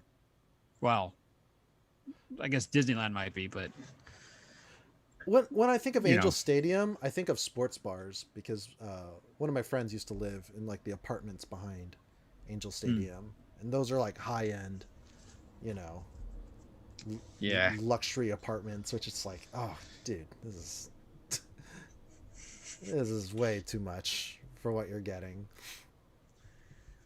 Because like, what are you gonna do? Oh, there's a Del Taco downstairs. Okay, that's great. Del Taco, yeah, I've been at Del Taco many times. Yeah. I think Mike Trout lives in those buildings. Oh yeah. Wow, that's so weird. At least he used to. I don't know if he still does. What if I delivered to Mike Trout when I was doing DoorDash and I just didn't know it? Ugh. That would be crazy, man. That guy might end up being the greatest baseball player of all time. The most expensive, greatest baseball player all time. You're talking about Hank Aaron the other night. It was just like, yeah, I mean, yeah, of course, athletically, Mike Trout might be the greatest, but there's like all those other things, civil rights and stuff. Oh yeah. Yeah, where like the Negro League, like I looked up all the names, like the clowns, like I mean maybe clown means something different now, but yeah, the names are kind of like offensive, and they made it something to Yeah. be proud of, you know. Yeah, I don't know who came up with the names. I don't know if it was like embracing whatever type of thing, or if it was like forced upon them. I'm not sure. I don't know Yeah. who owned the teams or anything like that. I'm ashamed to say I don't know too much about the Negro Leagues, but No, but I mean, it's like not exactly the best part of history, you know. no, the idea of it happening is definitely not. But I mean, knowing about it and knowing the people that were in it is definitely, Yeah. it's a great thing. It's a great thing to know and dive into. Well, I'm sure. No, I was almost gonna say, I was like, ESPN will do like a thing, right? Or HBO. They're talked about all the time. Like Okay. there's always the museum. There's a museum in Kansas City that whenever a team goes to play the Royals, like the team will usually like always make a stop there. Mm-hmm. And they'll go visit it, especially the National League teams, because the Royals in the American League. So the National League teams don't play very much. So the Dodgers are in the National League. So whenever the Dodgers play the Royals in Kansas City, there's always a handful of guys that go over there, and cameras usually follow them and they talk about it. Well, good. Every Cool. time, keep reminding people, never forget. Yeah, You know, yeah, definitely. the way I learn history is not a statue, but like an actual exhibit. Yes, their books help a lot too. Yeah. Believe it or not. Yeah. You know. YouTube channels just talking about it, or podcasts just talking about it. Yeah. But if statues are the way you learn history, I just encourage you to learn using something else. I mean, just the idea of so many people wouldn't know about it if it's only on a statue. Like Right. so many people have to go travel to that statue to learn the history, you know? Yeah. Or Like when it's pushed over, then have more attention. people are learning about it Yeah. because the attention is brought to them. That's really funny. And the fact that the statues might be erected in 1960 and not at all during. Yeah, I think know. the most, if we're talking about Civil War Confederate monuments, like the most recent one was like 94 or something like that. The guy Wow. that Forrest Gump's named after, Forrest something H. Forrest or whatever that guy's name Yes. is. Nathan Forrest. They Yes. built a statue of him in like 1994. Awesome. Such a good. So Yeah. great. Should all learn and emulate his values. Sarcasm meter. I think it even came out like really shitty too. Nathan Bedford Forrest, right? Nathan Bedford Forrest, yeah, statue Yeah. built in 1998. No way. Yeah, Oh, That we sucks. love to see it. in Nashville, Tennessee. Whew. Ugh. 1998, dude. That's the year Office Space was in theaters. I was a junior in high school in 1998. 1999 is when I saw Attack of the Clones. Hey, it's back to Star Wars. It always comes back to Star Wars, baby. That's so funny that it a statue celebrating Confederate general, or was he a general? Yeah, General. Confederate general. I know because there's a statue. That's how I know. Oh, he's that's a general. true. That's yeah. true. If there was no statue, I wouldn't know that. Yeah. Because, we all know what the Oscar represents and who Oscar was. Because there's statues of him. Yeah. I have no idea. The Emmy, or the symbolism of the Emmy or the Oscar. Yeah. Dude, this statue of him really looks like a character out of Psychonauts. His face is all, What? like, all- Oh yeah, my his face. gosh. Like that's kind of what this statue's famous for. Is like his face is all like messed up. So, you know how people were making fun of the Cristiano Ronaldo statue? Yes. I kind of look at him and I'm like, it's not that it's not wrong. He's got a long neck. And when you, because like I've done the double chins, and yeah, if you're doing a header and doing this with a really long neck, it does look like him. It's just that it's bronze, so there's no like depth, shadow, or texture. You know, That's why I got a beard. that's not the only reason. It's because your hair actually grows where it needs to grow to make like a It's fully formed also beard. I'm really lazy and don't feel like shaving. Well, I have like the freaking oasis, so I have to shave around that little hole, the little skin donut. That sounds disgusting. Skin donut. I in got my little beard. parking spots right here. Oh, that's a way better likable term for that. But at least I don't know. At least you have like a connection. Like me, I got the freaking. The connection is a lot weaker on this side. It's the whole picture that brings it together. You have Yeah. relative symmetry. Also, you could always tilt your head or have a good side or bad side. With Yeah. me, I feel like, and also it's connected. Like you have a chin strap and then your two gray patches on the sides. One there, one there. Yeah, yeah. It's symmetry, dude. You're like Reed Richards, but if the hair was I got lower. one. Yeah, the salt and pepper. Yeah. Yeah. Good for you. Great genes.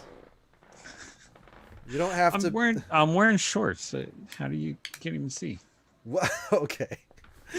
I have the V for Vendetta mask, and then all my stuff is like really long and thin, so you can still see my chin on bright lights.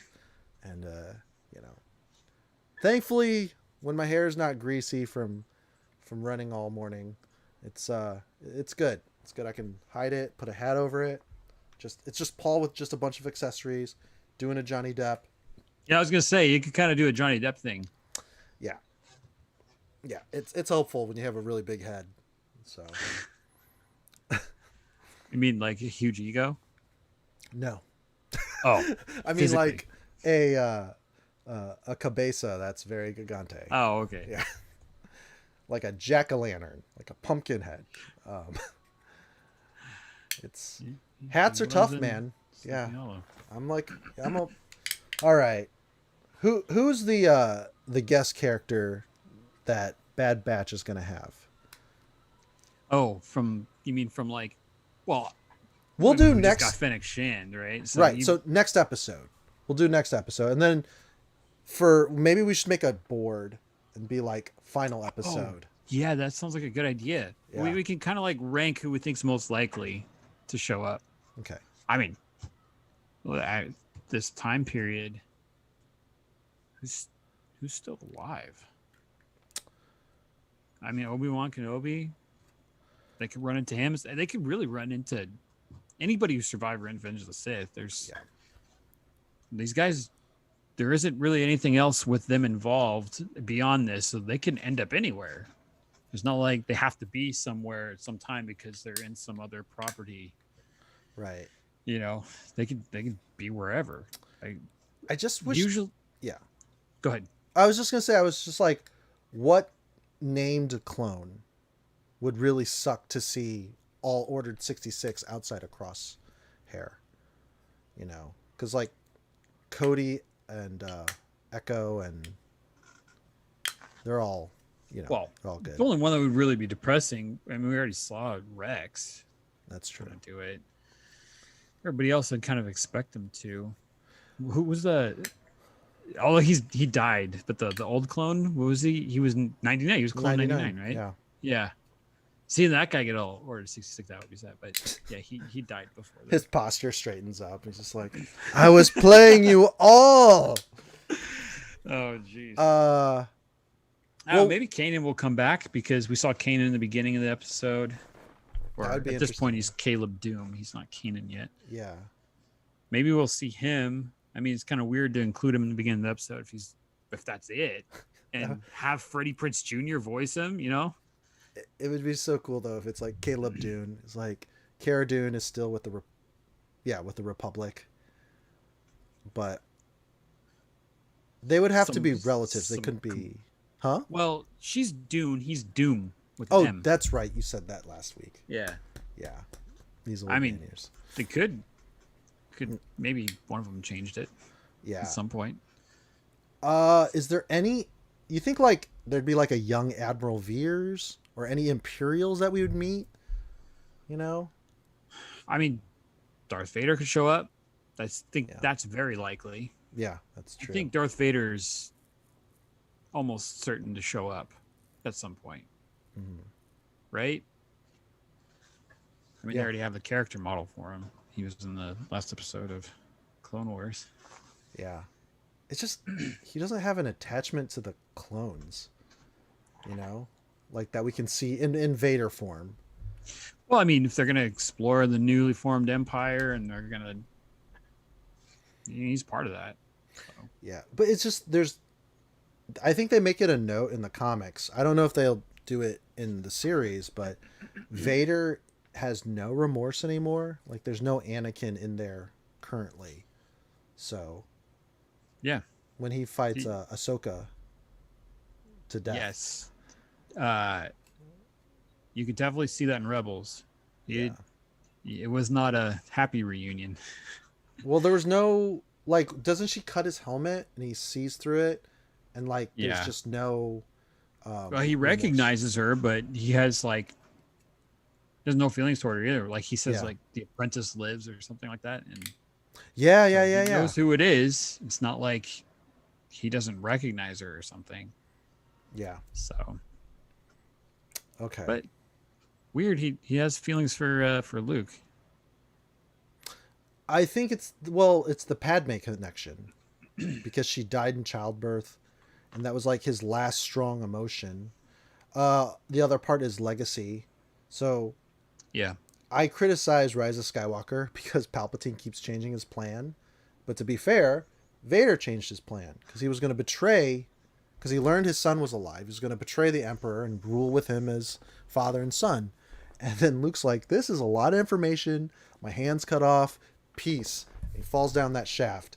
And then in the next movie, Luke's like, hold on. You gave me that offer like a couple years ago. Or I don't know. I guess a year ago. Yeah, I think there's something in there, man. I think you're softy.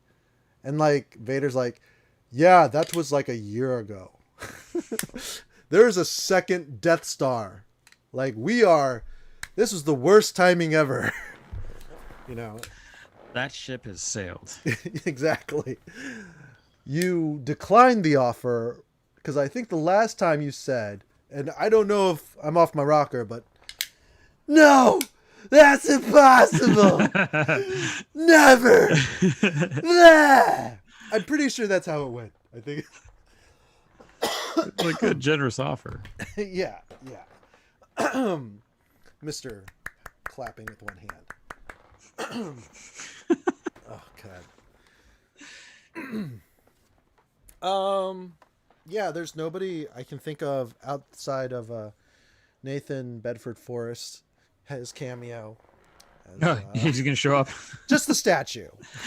Just the statue. Just the statue is going to show up, and we're going to learn history in a great call. We're unveiling Nathan Bedford Forrest. Kylo Ren's like, wait, is this Civil War history? Kill it. Kill the past if you have to. Melt it down. Sir, your helmet. Melt it down. So stupid. Yeah. I mean, I would like to know, what's Kanan up to? How does he get his name?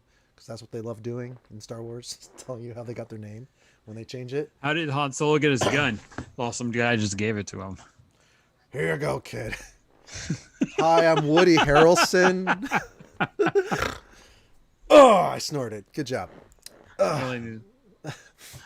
Yeah. Oh man. Beckett breaks down the blaster. How did he get the name Han Solo? He tried to enter the Academy. He entered the academy on his own with nobody. Yeah. Solo. You're alone. So solo is an English word? I mean, I gotta. Well, I mean they pick and choose, right? Was there Words they use. Are you saying solo like a non-English word? Is it what, Latin based or something? No, I've never heard solo. I don't know. Let's see. Oh wow, it's always mentioning Han Solo. Yeah, I typed solos in the movie. Well, so solo is music, and that's kind of like the big thing, where there's a lot of Italian in music. So Uh, there's retard. I almost said the R word, but that is a musical term. And fortissimo, which is like louder. yeah. And then yeah. It looks like it's derived from, it says derived from a Hebrew given name, Shalomo. Oh, well Solo then. comes from the baptismal name Solomon. Oh, Solomon, King Solomon, that Solomon, Solomon guess. Grundy. Yeah. Okay. Born on a Monday. Yep. Me, I'm Grundy. Piece of music from Italian solo, literally alone. Yeah. From Latin, solus. Solus. Yes. Excellent. Yeah, I mean, I guess if we're gonna have a movie titled Solo, wow, it just looks weird that I'm looking at it because I didn't think about that movie when it came out. I didn't watch it either in theaters because I saw it twice. well, they kept pushing it back because of the reshoots, and then it came out during like some Marvel stuffs, and I was busy back then. Yeah, it came out like, 2018. did it come out with Infinity War? May 10th, 2018. Yeah, that's when Infinity War came out, like 2 weeks before that or whatever. Mm-hmm. 2 weeks after. Something like remember. that. I went to that movie. So I saw the movie once with my girlfriend, I think. I saw it with her, pretty sure. And then I saw it again by myself. And up until the movie starts, I was the only guy in the theater. So my Snapchat was like Solo. So dumb. I mean, it works. Went through the whole theater. Nobody was there. Yeah, Just me. That's so awesome, though. Sir, no filming. Wait, if I'm here, then you're not Solo. All right. Ushers don't count. They don't give a shit. Yeah, no, I know. If they go in, somebody's making them do it. Yeah. Unless they're like some like power trip person, I guess. Or it's Once they so get dead, that. and they're just like watching They're the movie. bored. Yeah. Yeah. That's the thing. It's like you want to pay a kid a minimum wage at a movie theater. Okay, you're gonna get the quality of minimum wage from a kid at a movie theater. Yeah, that's true. Like, what did you expect was gonna happen? Oh, I'm here 20 minutes early, and I'm here 50 minutes after. I did go to buy a ticket once at the Buena Park Krikorian, and this dude was like, "You're a student?" I'm like, "Nah, I don't have an ID." He's like, "Yeah, I'm paid minimum wage. You're a student." Oh man, That's what he said to me. honestly, that's what minimum wage should be. It's like, I'm gonna pass the savings on to you. He actively went out of his way to rip off the company. They did a Boondocks episode where Huey talks to one of the ushers at the movie theater and convinces him to unionize, and they shut the theater down, like in this very day that he starts the picket line. And I'm just like, yeah, that happened to a Walmart, and that's the sad state of affairs at the time. Now with $15 an hour on the horizon, and there was a McDonald's ad that's like, we'll give you a phone, an Apple iPhone, just for coming in. I can't remember what state. $50 to come in for an interview at a McDonald's. Wow. It's like, well, That's pretty cool. great.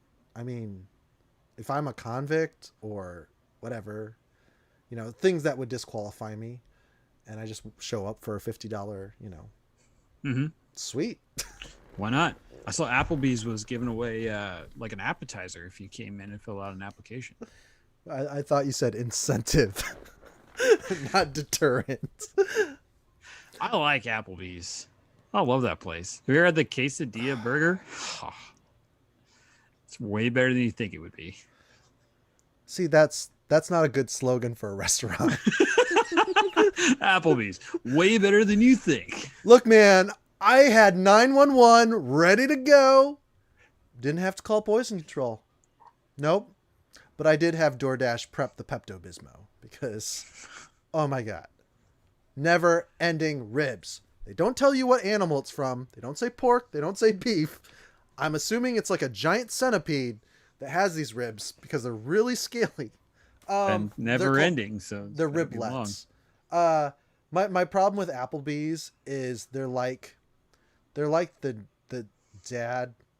They're like the guy that your mom marries after the divorce because they like to insert themselves into your memories when they weren't there. And Applebee's always does that. They're like, yeah, this is where people go after the high school football and basketball game.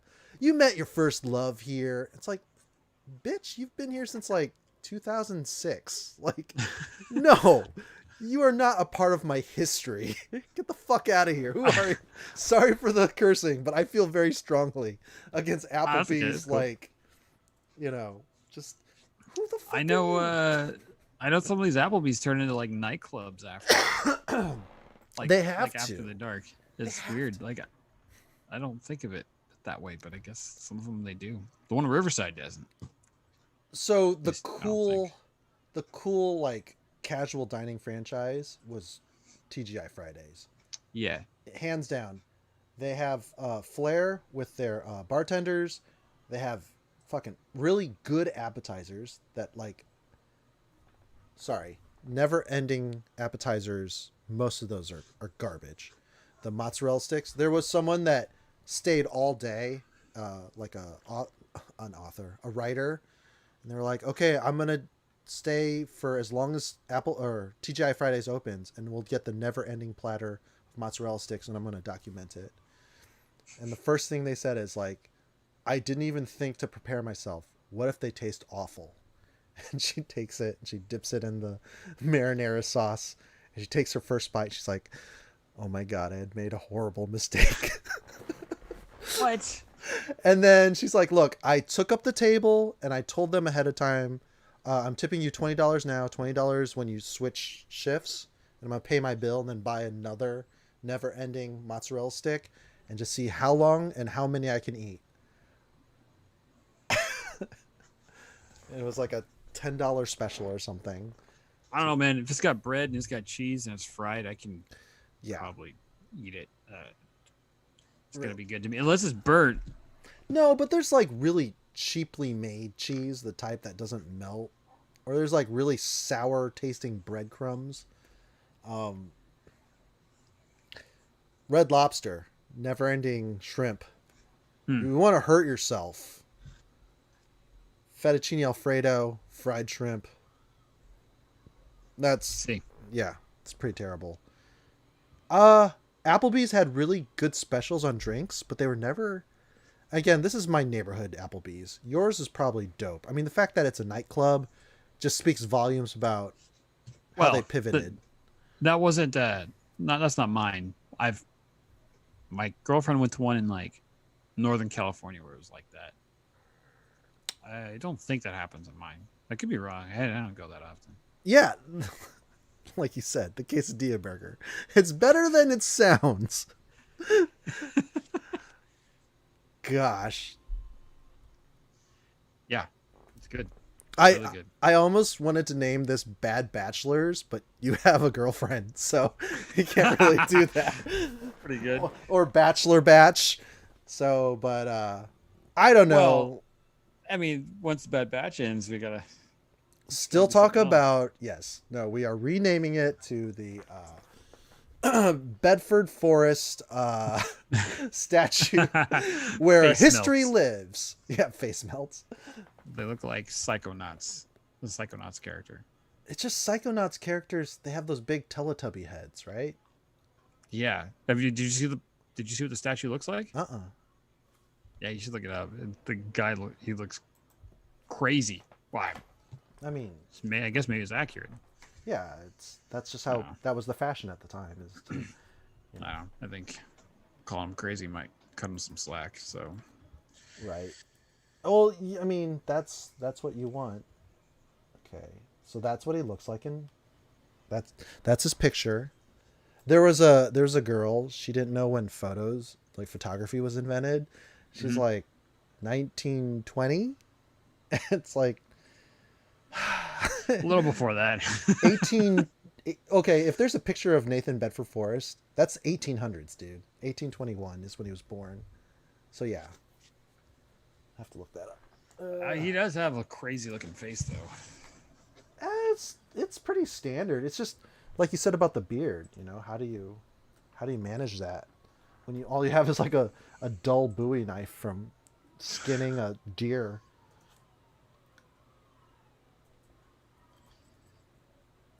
Let's see who Forrest Gump was named after.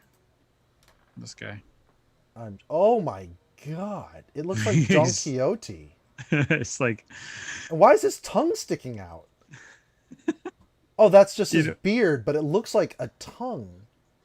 it's one of those things where it's like you can't tell if it's like, maybe it's satire. The thing about satire is it's very direct on what's satirizing. So if there's like a mystery, like I didn't get the joke. It was goofy, but I didn't get the joke. Then you failed at your satire. Yeah, this one makes more sense. Just the way it looks is very accurate. The bronze on the horse, but this one, good gravy. It's like the bronze horse. That one's. Oh, I'm sorry. The aged one. I don't know where this is at. It's so bad, which is Memphis. kind of fitting, man. Memphis Park. Is it Memphis? I thought it was Nashville. No. The one you talked about in Nashville, that is true. Okay. The one that looks. The one in Memphis looks right. Like it looks correct. It has all the disposition of a person fighting a war to subjugate entire people. I'm learning so much looking at this. This is like a college course. I could teach that course now because I saw a statue and I witnessed history and I took my children there. And, did you know he rode a horse? That's true. How would you have known that otherwise? And the fact that he looked like a melting Gumby, that was just one of his many forms. It's how the South rose again. I mean, that would be pretty difficult to fight. Guy who can like shapeshift? Holy shit. Yeah. Ugh. Yeah, these statues have been defaced quite a bit. There's this one where it's like somebody poured red paint all over it. The crazy looking one. That's the one I'm looking at is the red paint. It reminds me of like Carrie. Yeah. The pig's blood. Like that crazy looking face. It's just so funny because it's like not even like a style. It's just bad. Like it's objectively a bad statue. Yeah. Ugh. Whatever.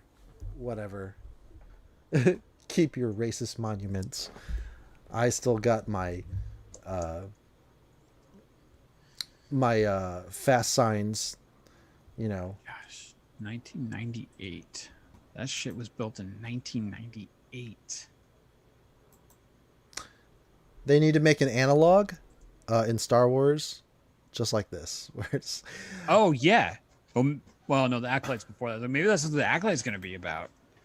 Like, people still, like, praising the Emperor. I did a good between job. 6 and 7. They have it's like Life Day, but Thanksgiving. Like, I'm sorry, Chewbacca. Is that something you want to share with everybody?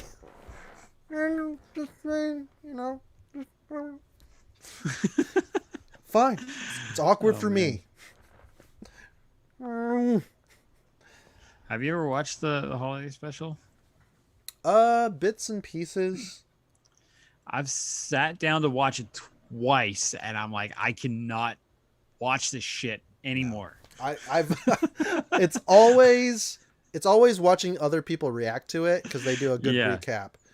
I cannot watch Wookiee with no subtitles and no one to react to the Wookiee speak.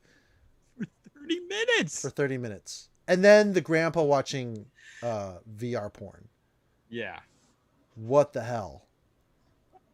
It is some weird shit, man. That is strange. Yeah, it's like if Doctor Who and LSD, like, yeah, man, I was not digging that. Like, Maybe I'll stick through it this time, this year coming up. don't hurt yourself, man. I know what's gonna happen. Like, I want to watch it with friends or like my family, and like we can make fun of it. But every time I'm trying to do that, like, we don't make it through, because I think the last time was my sister. My sister looked at me and she's like, "You gotta be fucking kidding me!" like, what are we watching? I was like, "Fine, and turn it off." So I know I'm gonna have to end up watching it by myself. I'm gonna have to like just sit there and take it. Do you know that show The Ranch on Netflix? Yes. So I watched the first joke. I can't remember what it was, but I literally put my hands on my head and I just start screaming, "No, no, no, no, no." And I ran out the house barefoot, like almost around the block. I think I went up and down the street going, "No, no, no, no, no." And yeah. Oof. Yeah. That's Ashton Kutcher, Danny Masterson, and Talk about old man Elliot. What's his first name? It's not Chris Elliott, is it? Sam Elliott. I don't know who Chris Elliott is. I know that name. I just have no idea who it is. Chris Elliott. Do you remember Scary Movie 2? He's the guy with the little hand. Oh yeah. And Okay, he's now I know been in Eagle Heart. He was a writer on Letterman. What's the most famous thing he's done? Was he? He's Abby Elliott's father. Oh yeah. And yeah. he was in something about Mary. There's something about Mary, right? Yep. He's the guy with the sty on his eye. You know what it's like to have a pimple on your eyeball? Yeah. Well, it's funny because you're like, that's not the most famous thing. I'm like, for me, that's him starring in a movie. Like, a lot of people remember that. I know it's a very ableist humor and it doesn't age well, like most humor, but yeah, he was giving it as good as he was getting it from David Cross. Dude, this guy's done a lot of stuff for not for me not having to have seen him. Oh, Chris Elliott? Like, he's got a lot of credits from like. Are you talking about Sam Elliott? On Chris Elliott. Oh, dude, Chris Elliott was like huge. Like I said, he was a Letterman writer, just like Norm Macdonald. Like a lot of those guys were comedians, and yeah. He was he Lily's father in How I Met Your Mother? That's a show I did not watch. I think he was. He was one of their fathers. I think it was her. Okay. Yeah. A lot of these I've never even heard of. But I mean, that's like comedy nerd stuff, you know. So, There was a TV show named Thanksgiving. Did you ever hear of that show? no. And then like I see Anyway. it and I start mouthing the dialogue. It's like, yeah, I never saw that. Hey, I guess he was honey. on Schitt's Creek. That's a pretty big time show. Yeah. Like the biggest thing he did. Again, though, it's all relative. If you're a fan of like Eagle Heart, which is an Adult Swim show where he plays Walker, Texas Ranger, but he's not. He was on Metalocalypse too. Really? Who is he? He might have just been in one episode. Let me see. He was His voice isn't like Clocketeer, Dr. Commander Vermin Chunt Spinkton. Oh Looks like yeah. he's only in 2 episodes. Yeah, of course, yeah. Comedies in speaking of the Flunkenden. And The Dictator. Oh, he was in The That Dictator? Sacha Baron Yeah. Cohen movie. Yeah. Oh, all right. Interesting. We did 2 hours today. Yeah, and one of them was about Star Wars. And the other was about history. Come alive! 1998. Maybe that's what So, they and meant by The South Will Rise Again. It's just, it's coming, guys. It's the hype machine. There's a bunch of like Confederate reenactors with a trailer for the statue. Just like, oh my god, Oh my God, they're gonna say that racist thing he says. I mean, Florida and all those states, they had a pretty big showing this last year as far as making a bigger name for themselves, acting like crazy people during coronavirus. Number one, Florida has their crazy all out in the open because of the Sunshine Law. So, like it's different because I feel like other states have crazy stuff. It's just the weather gives more opportunity. The wildlife over there is a lot more reptiles than we're used to. So like over here, it's mostly mammal based, you know, like a mountain lion or something attacks you or something. And that's hard to like capture and then use as a weapon to hold up a drugstore. You can pick up a alligator anywhere in Florida and like jimmy a car open with the alligator and then have the alligator drive you while you like shoot at the cops or whatever. Like, it's Florida. It's a freaking like cartoon. Yeah. That's what Cops should have been. It's just Cops, Florida. Florida. It's one of the few states I've never been to. What? Oh, Yeah, I've never been there. I'd like to go. I want to go to Disney World at some point. So I'm sure. I mean, going to Disney World is not like going to Florida. I get that, but okay, this is gonna sound really stupid. Does Florida have a baseball team? They have 2 Major League Baseball teams. Okay, why can't I think of their names? They're both water-based names. Okay. So the Tampa Bay Rays were just in the World Series against the Dodgers. They're not called the Devil Rays. They're just called the Rays. They used to be called Devil Rays. They're not. Okay. They dropped that name about 10 years ago. Because devil. Well, I think more because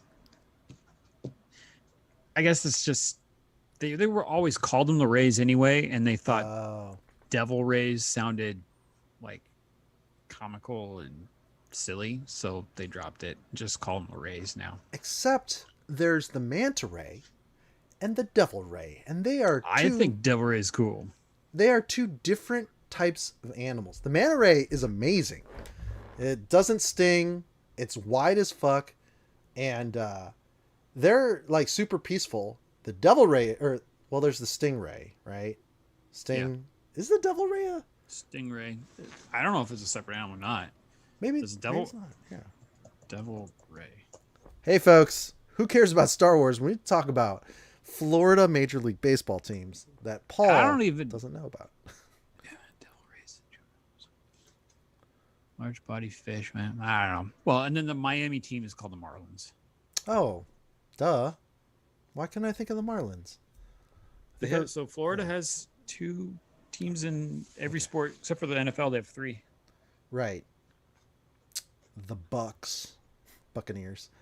Buccaneers. I just like calling them the Bucks, and people are like, deer? No. Aneers. They have 2 hockey teams in Florida. What? Yeah, 2 hockey teams.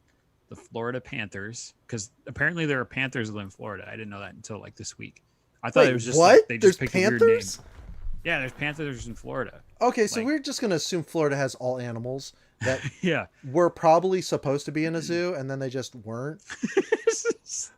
So good. There you go. I got the panther cage locked, man. Who cares? Get loose. Now there's wild panthers running around. Well, no, it's more just like, all right, sir, would you like to see a bunch of my fine exotic creatures? And then it turns out it's like, wait a minute, what's that? That is a skunk.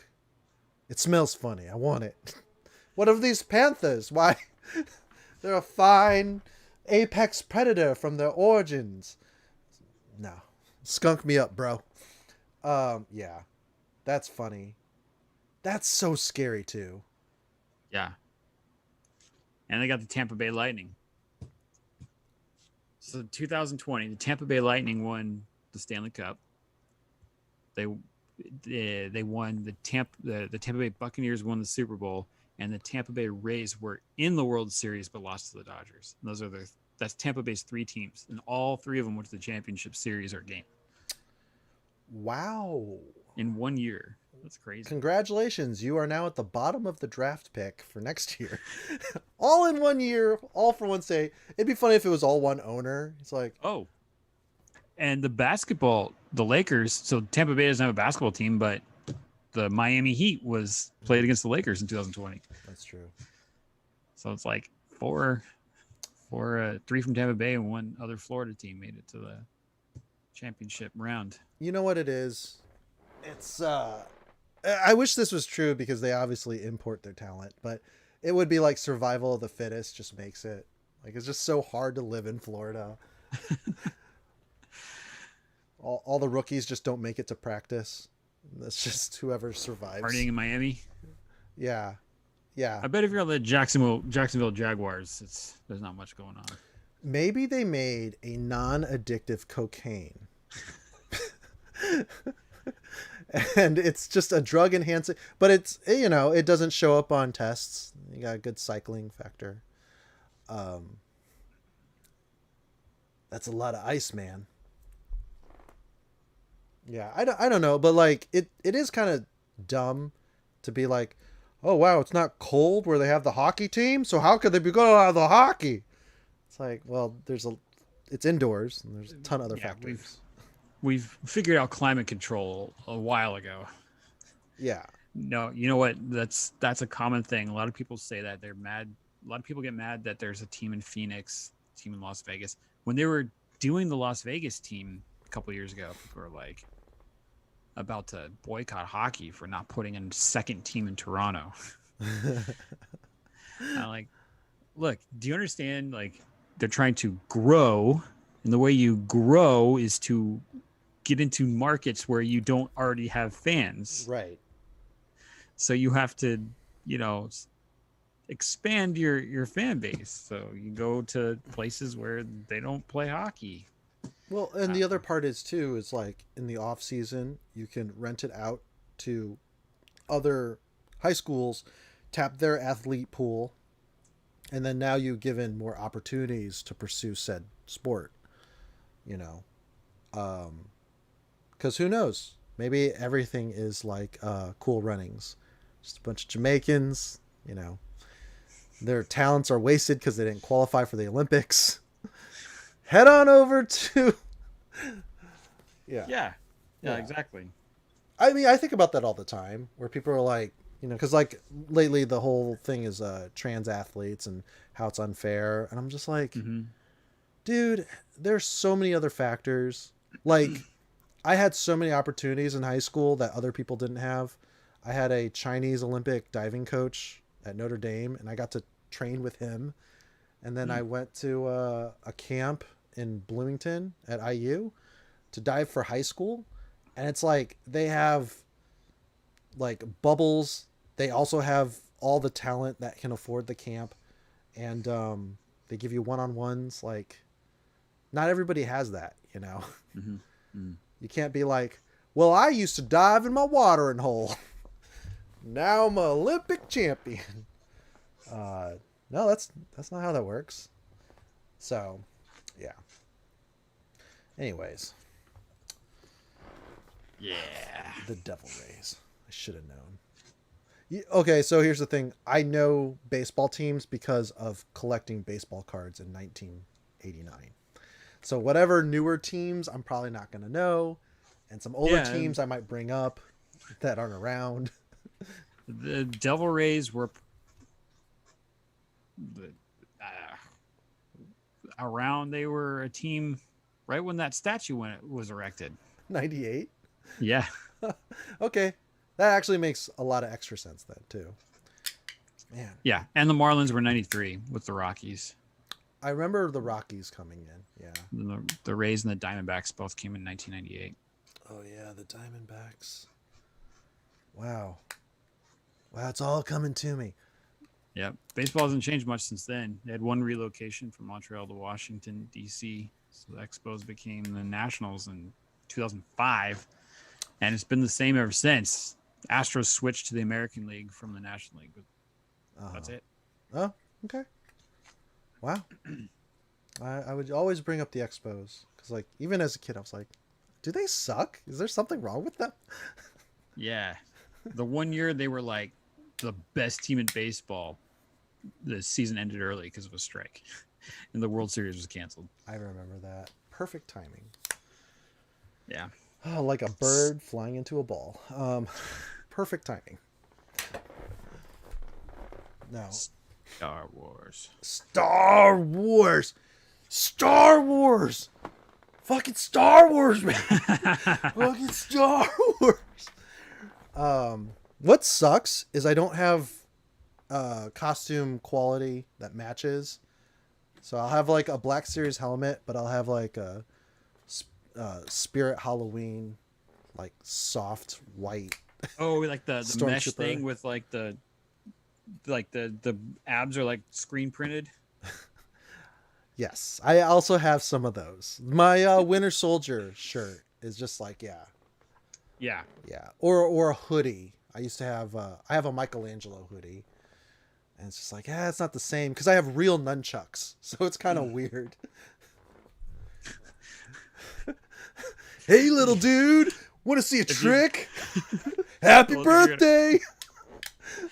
The only thing you're gonna go real at is the nunchucks. That's great. Yeah, it's just I use authentic live weapons. Yeah. No, of course not. It's cool, man. Cool, man. Yeah. It's weird. I wish there was... Because, like, I do enjoy talking Star Wars with you, but Bad Batch isn't, like, the edge of your seat hype. It's kind of just like... Right. They were interesting and different, and they were fine, but we've seen this kind of before, where strong guy, smart guy... I mean, Republic Commando was basically that. They just had a guy that shot fire instead of crosshair. Yeah, like this... Scorch. What was I gonna say? That like the first episode was like awesome. I loved it, and I think it would have been good with just that. And then maybe another 70-minute episode, and then maybe another one, and I would have been cool if that was all we got. Yeah, honestly, I am liking the 8 to 10 miniseries. Yeah, 12 is actually too long for some, but if the finale needs it, I think it's fine for a 12 episode thing, you know, because then you get like these like mini movies.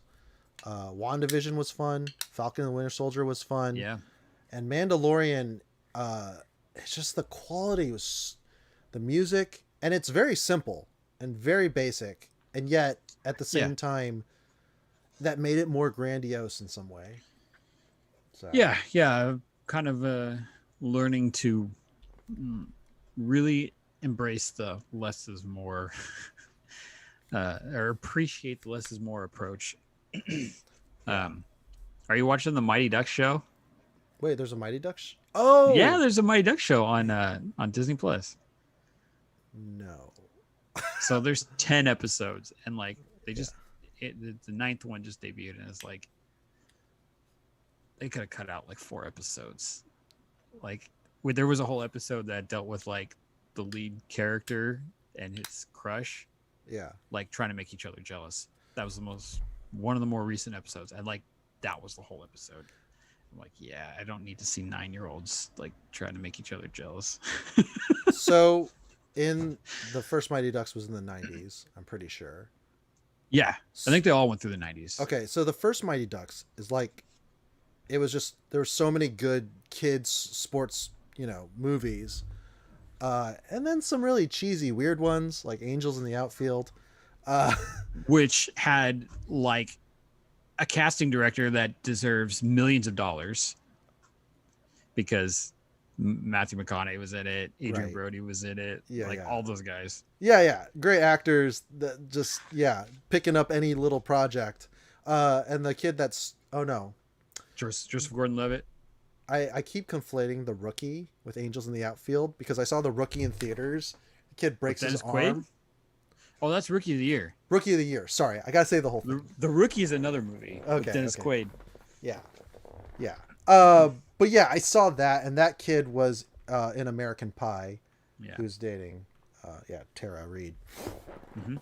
But and I saw Mr. Baseball growing up, Tom Selleck, and he goes to Oh, Tom Japan. Selleck. And I had a boss at Olive Garden that's like, I watch Bill Durham every year.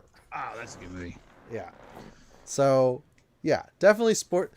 It's gonna be Star Wars and baseball. It's gonna be the Nintendo game Base Wars. It's robots and baseball. I don't know if you know that. I don't know that. Oh man, it's basically just robots beating the shit out of each other just to get to each plate. Sounds fun. It's a fun game. Yeah, I don't know. It's weird because now I'm just too overwhelmed with playing any sports game. But like back then, it's like, oh, you want to play Ken Griffey Jr.? I'm like, yeah, I'll play it. Yeah. You know? Yeah, I got the most recent, the show, which is just now on Xbox because I play Xbox. I got it and I played it and I was like, okay. Yeah. I get it. Well, I think there's this mode where it's like, I don't even know what it's called anymore. It's like a fantasy league type of thing where you collect cards and you put the players from the cards on your team, and like you go and you play, and you like place in like different situations and stuff. And it's like the menus are so like if I'd been playing for the last 10 years, I'm sure I would have no problem. But like I have a hard time figuring out how to even like play the game because there's like 30 different menus. So it's just an RPG. You know what's weird? Off topic, but off topic. no, but especially off topic is Okay. I thought Zoom meetings could only last like stream for only 1 hour before you have to pay for it. And we've been streaming for 2 hours and 10 minutes. So I know they dropped it around Thanksgiving, but I thought that was just a temporary thing. Maybe it was more permanent. oh, interesting. Yeah, I don't know. I would think that they'd want you to pay. So if this cuts out and you were entertained with nothing about Star Wars but the super casual talk, Emphasis on casual. yeah, we're this is just gonna. It was funny because like in my brain I was like, okay, we're gonna learn all the mistakes from the first episode. I was just all over the place. We got the episodes in the wrong order, or like recalling different things. And this week it's kind of just like, wow, it was just one episode to talk about. And Yeah. like honestly, I see articles trying to hype up who Omega is, but it's like they'll get to it. Like I'm not worried, you know. Yeah. I don't think any bombs are going to be dropped until a couple more episodes in. I mean, I almost feel like they should be releasing 2 episodes a week. If they were doing 2 at a time, or they just had 8 1-hour-long episodes, I'd be more into it. Yeah. I mean, Essentially the same thing. the thing is like it's still CG and it's still kids. So they're like these kids, they're all hopped up on sugar and freaking they don't know how to watch real shows. It's all TikToks. TikTok is like a damn David Attenborough like Yeah. you know. I mean, it feels like it's aimed towards a young teen audience, maybe 12, 11, whereas like Rebels a little younger and Resistance is like if you're like a 8-year-old, it's your cup of tea. I think that was the problem with the prequels is they keep saying it's for kids.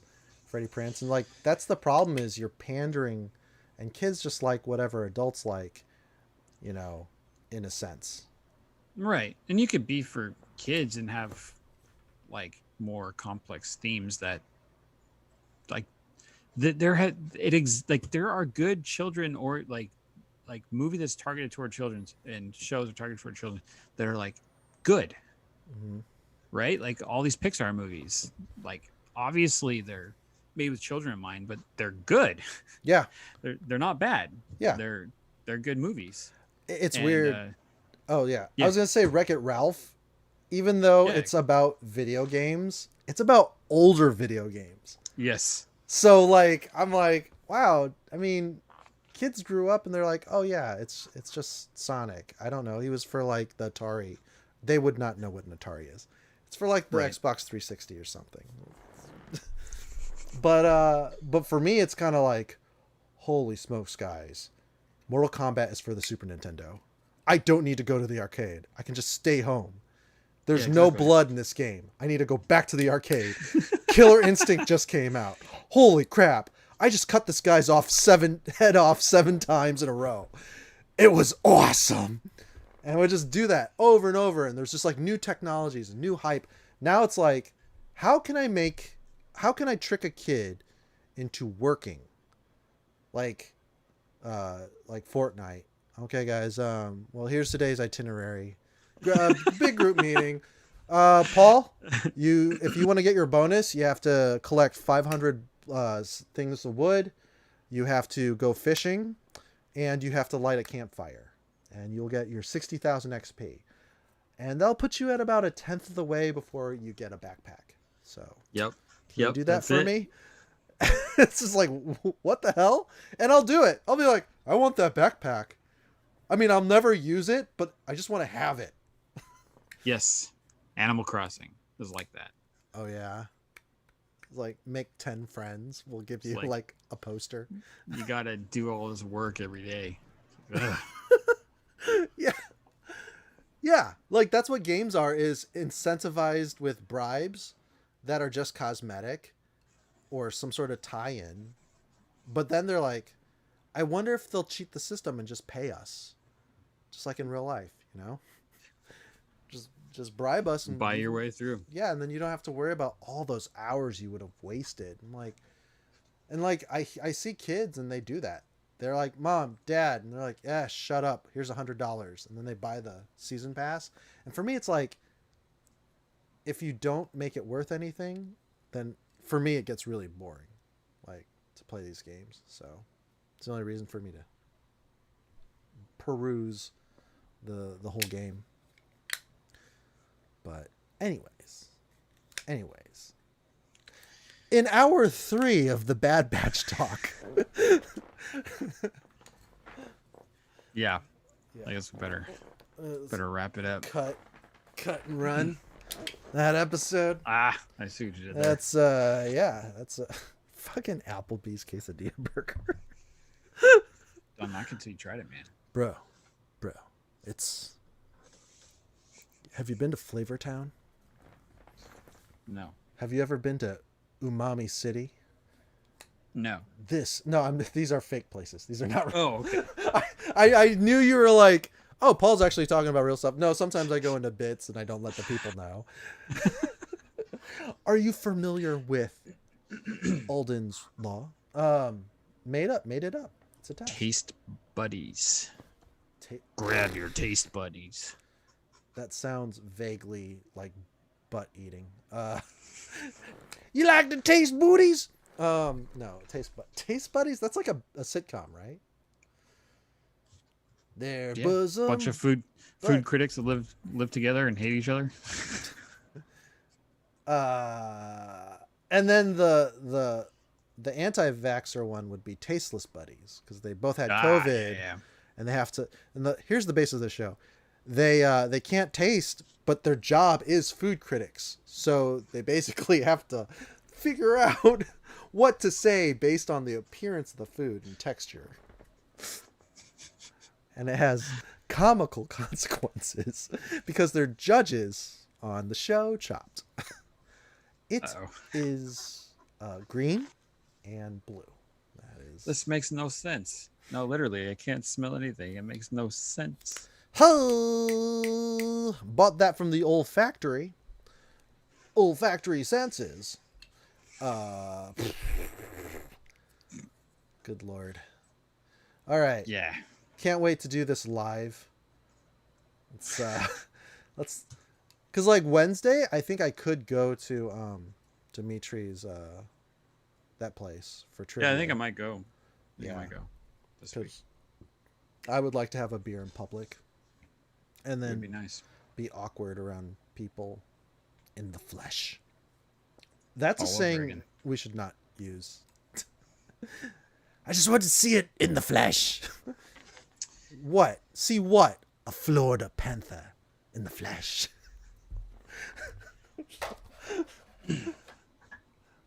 That's such Cool. a stupid thing. Why is no team named the iguanas? I think iguanas are cool, right? That's a native reptile. In MVP Baseball 2004, you could name a team Iguanas. There you go. I made the Salt Lake City Iguanas. Nice. Chub Yep. Chub, the mascot for the Cincinnati Iguanas. No, marijuana. All right, let's end it on one final note. Next week, it won't be this long. It will absolutely be much longer. We're gonna go Yeah. 5 hours.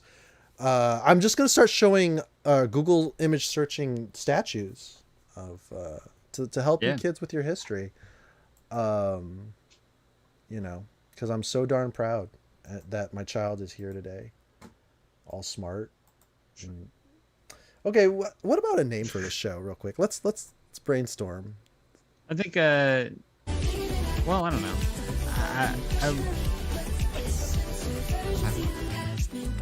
I was thinking. I'll tell you. I'll tell you later. when we're not live. Okay, I'll turn it off now. I'll be taping a behind the scenes where the magic really happens, because this is clearly a very planned out show. Yeah. You know, that'll be on our Patreon and our OnlyFans. And the only subscriber on OnlyFans would be my parents, who support. Wow. No, I'm kidding. That's Very funny. supportive. It's funny because like OnlyFans gets the reputation of like it's only sex stuff, and actually some of the OnlyFans stuff is really just like a little more. It's not sex. It's just. I haven't checked it out. Okay. Not that I'm opposed to it. I just Look, man, you can do whatever you want with your OnlyFans. It's mostly chicks sitting on cakes. I know. I don't like seeing a cake go to waste, but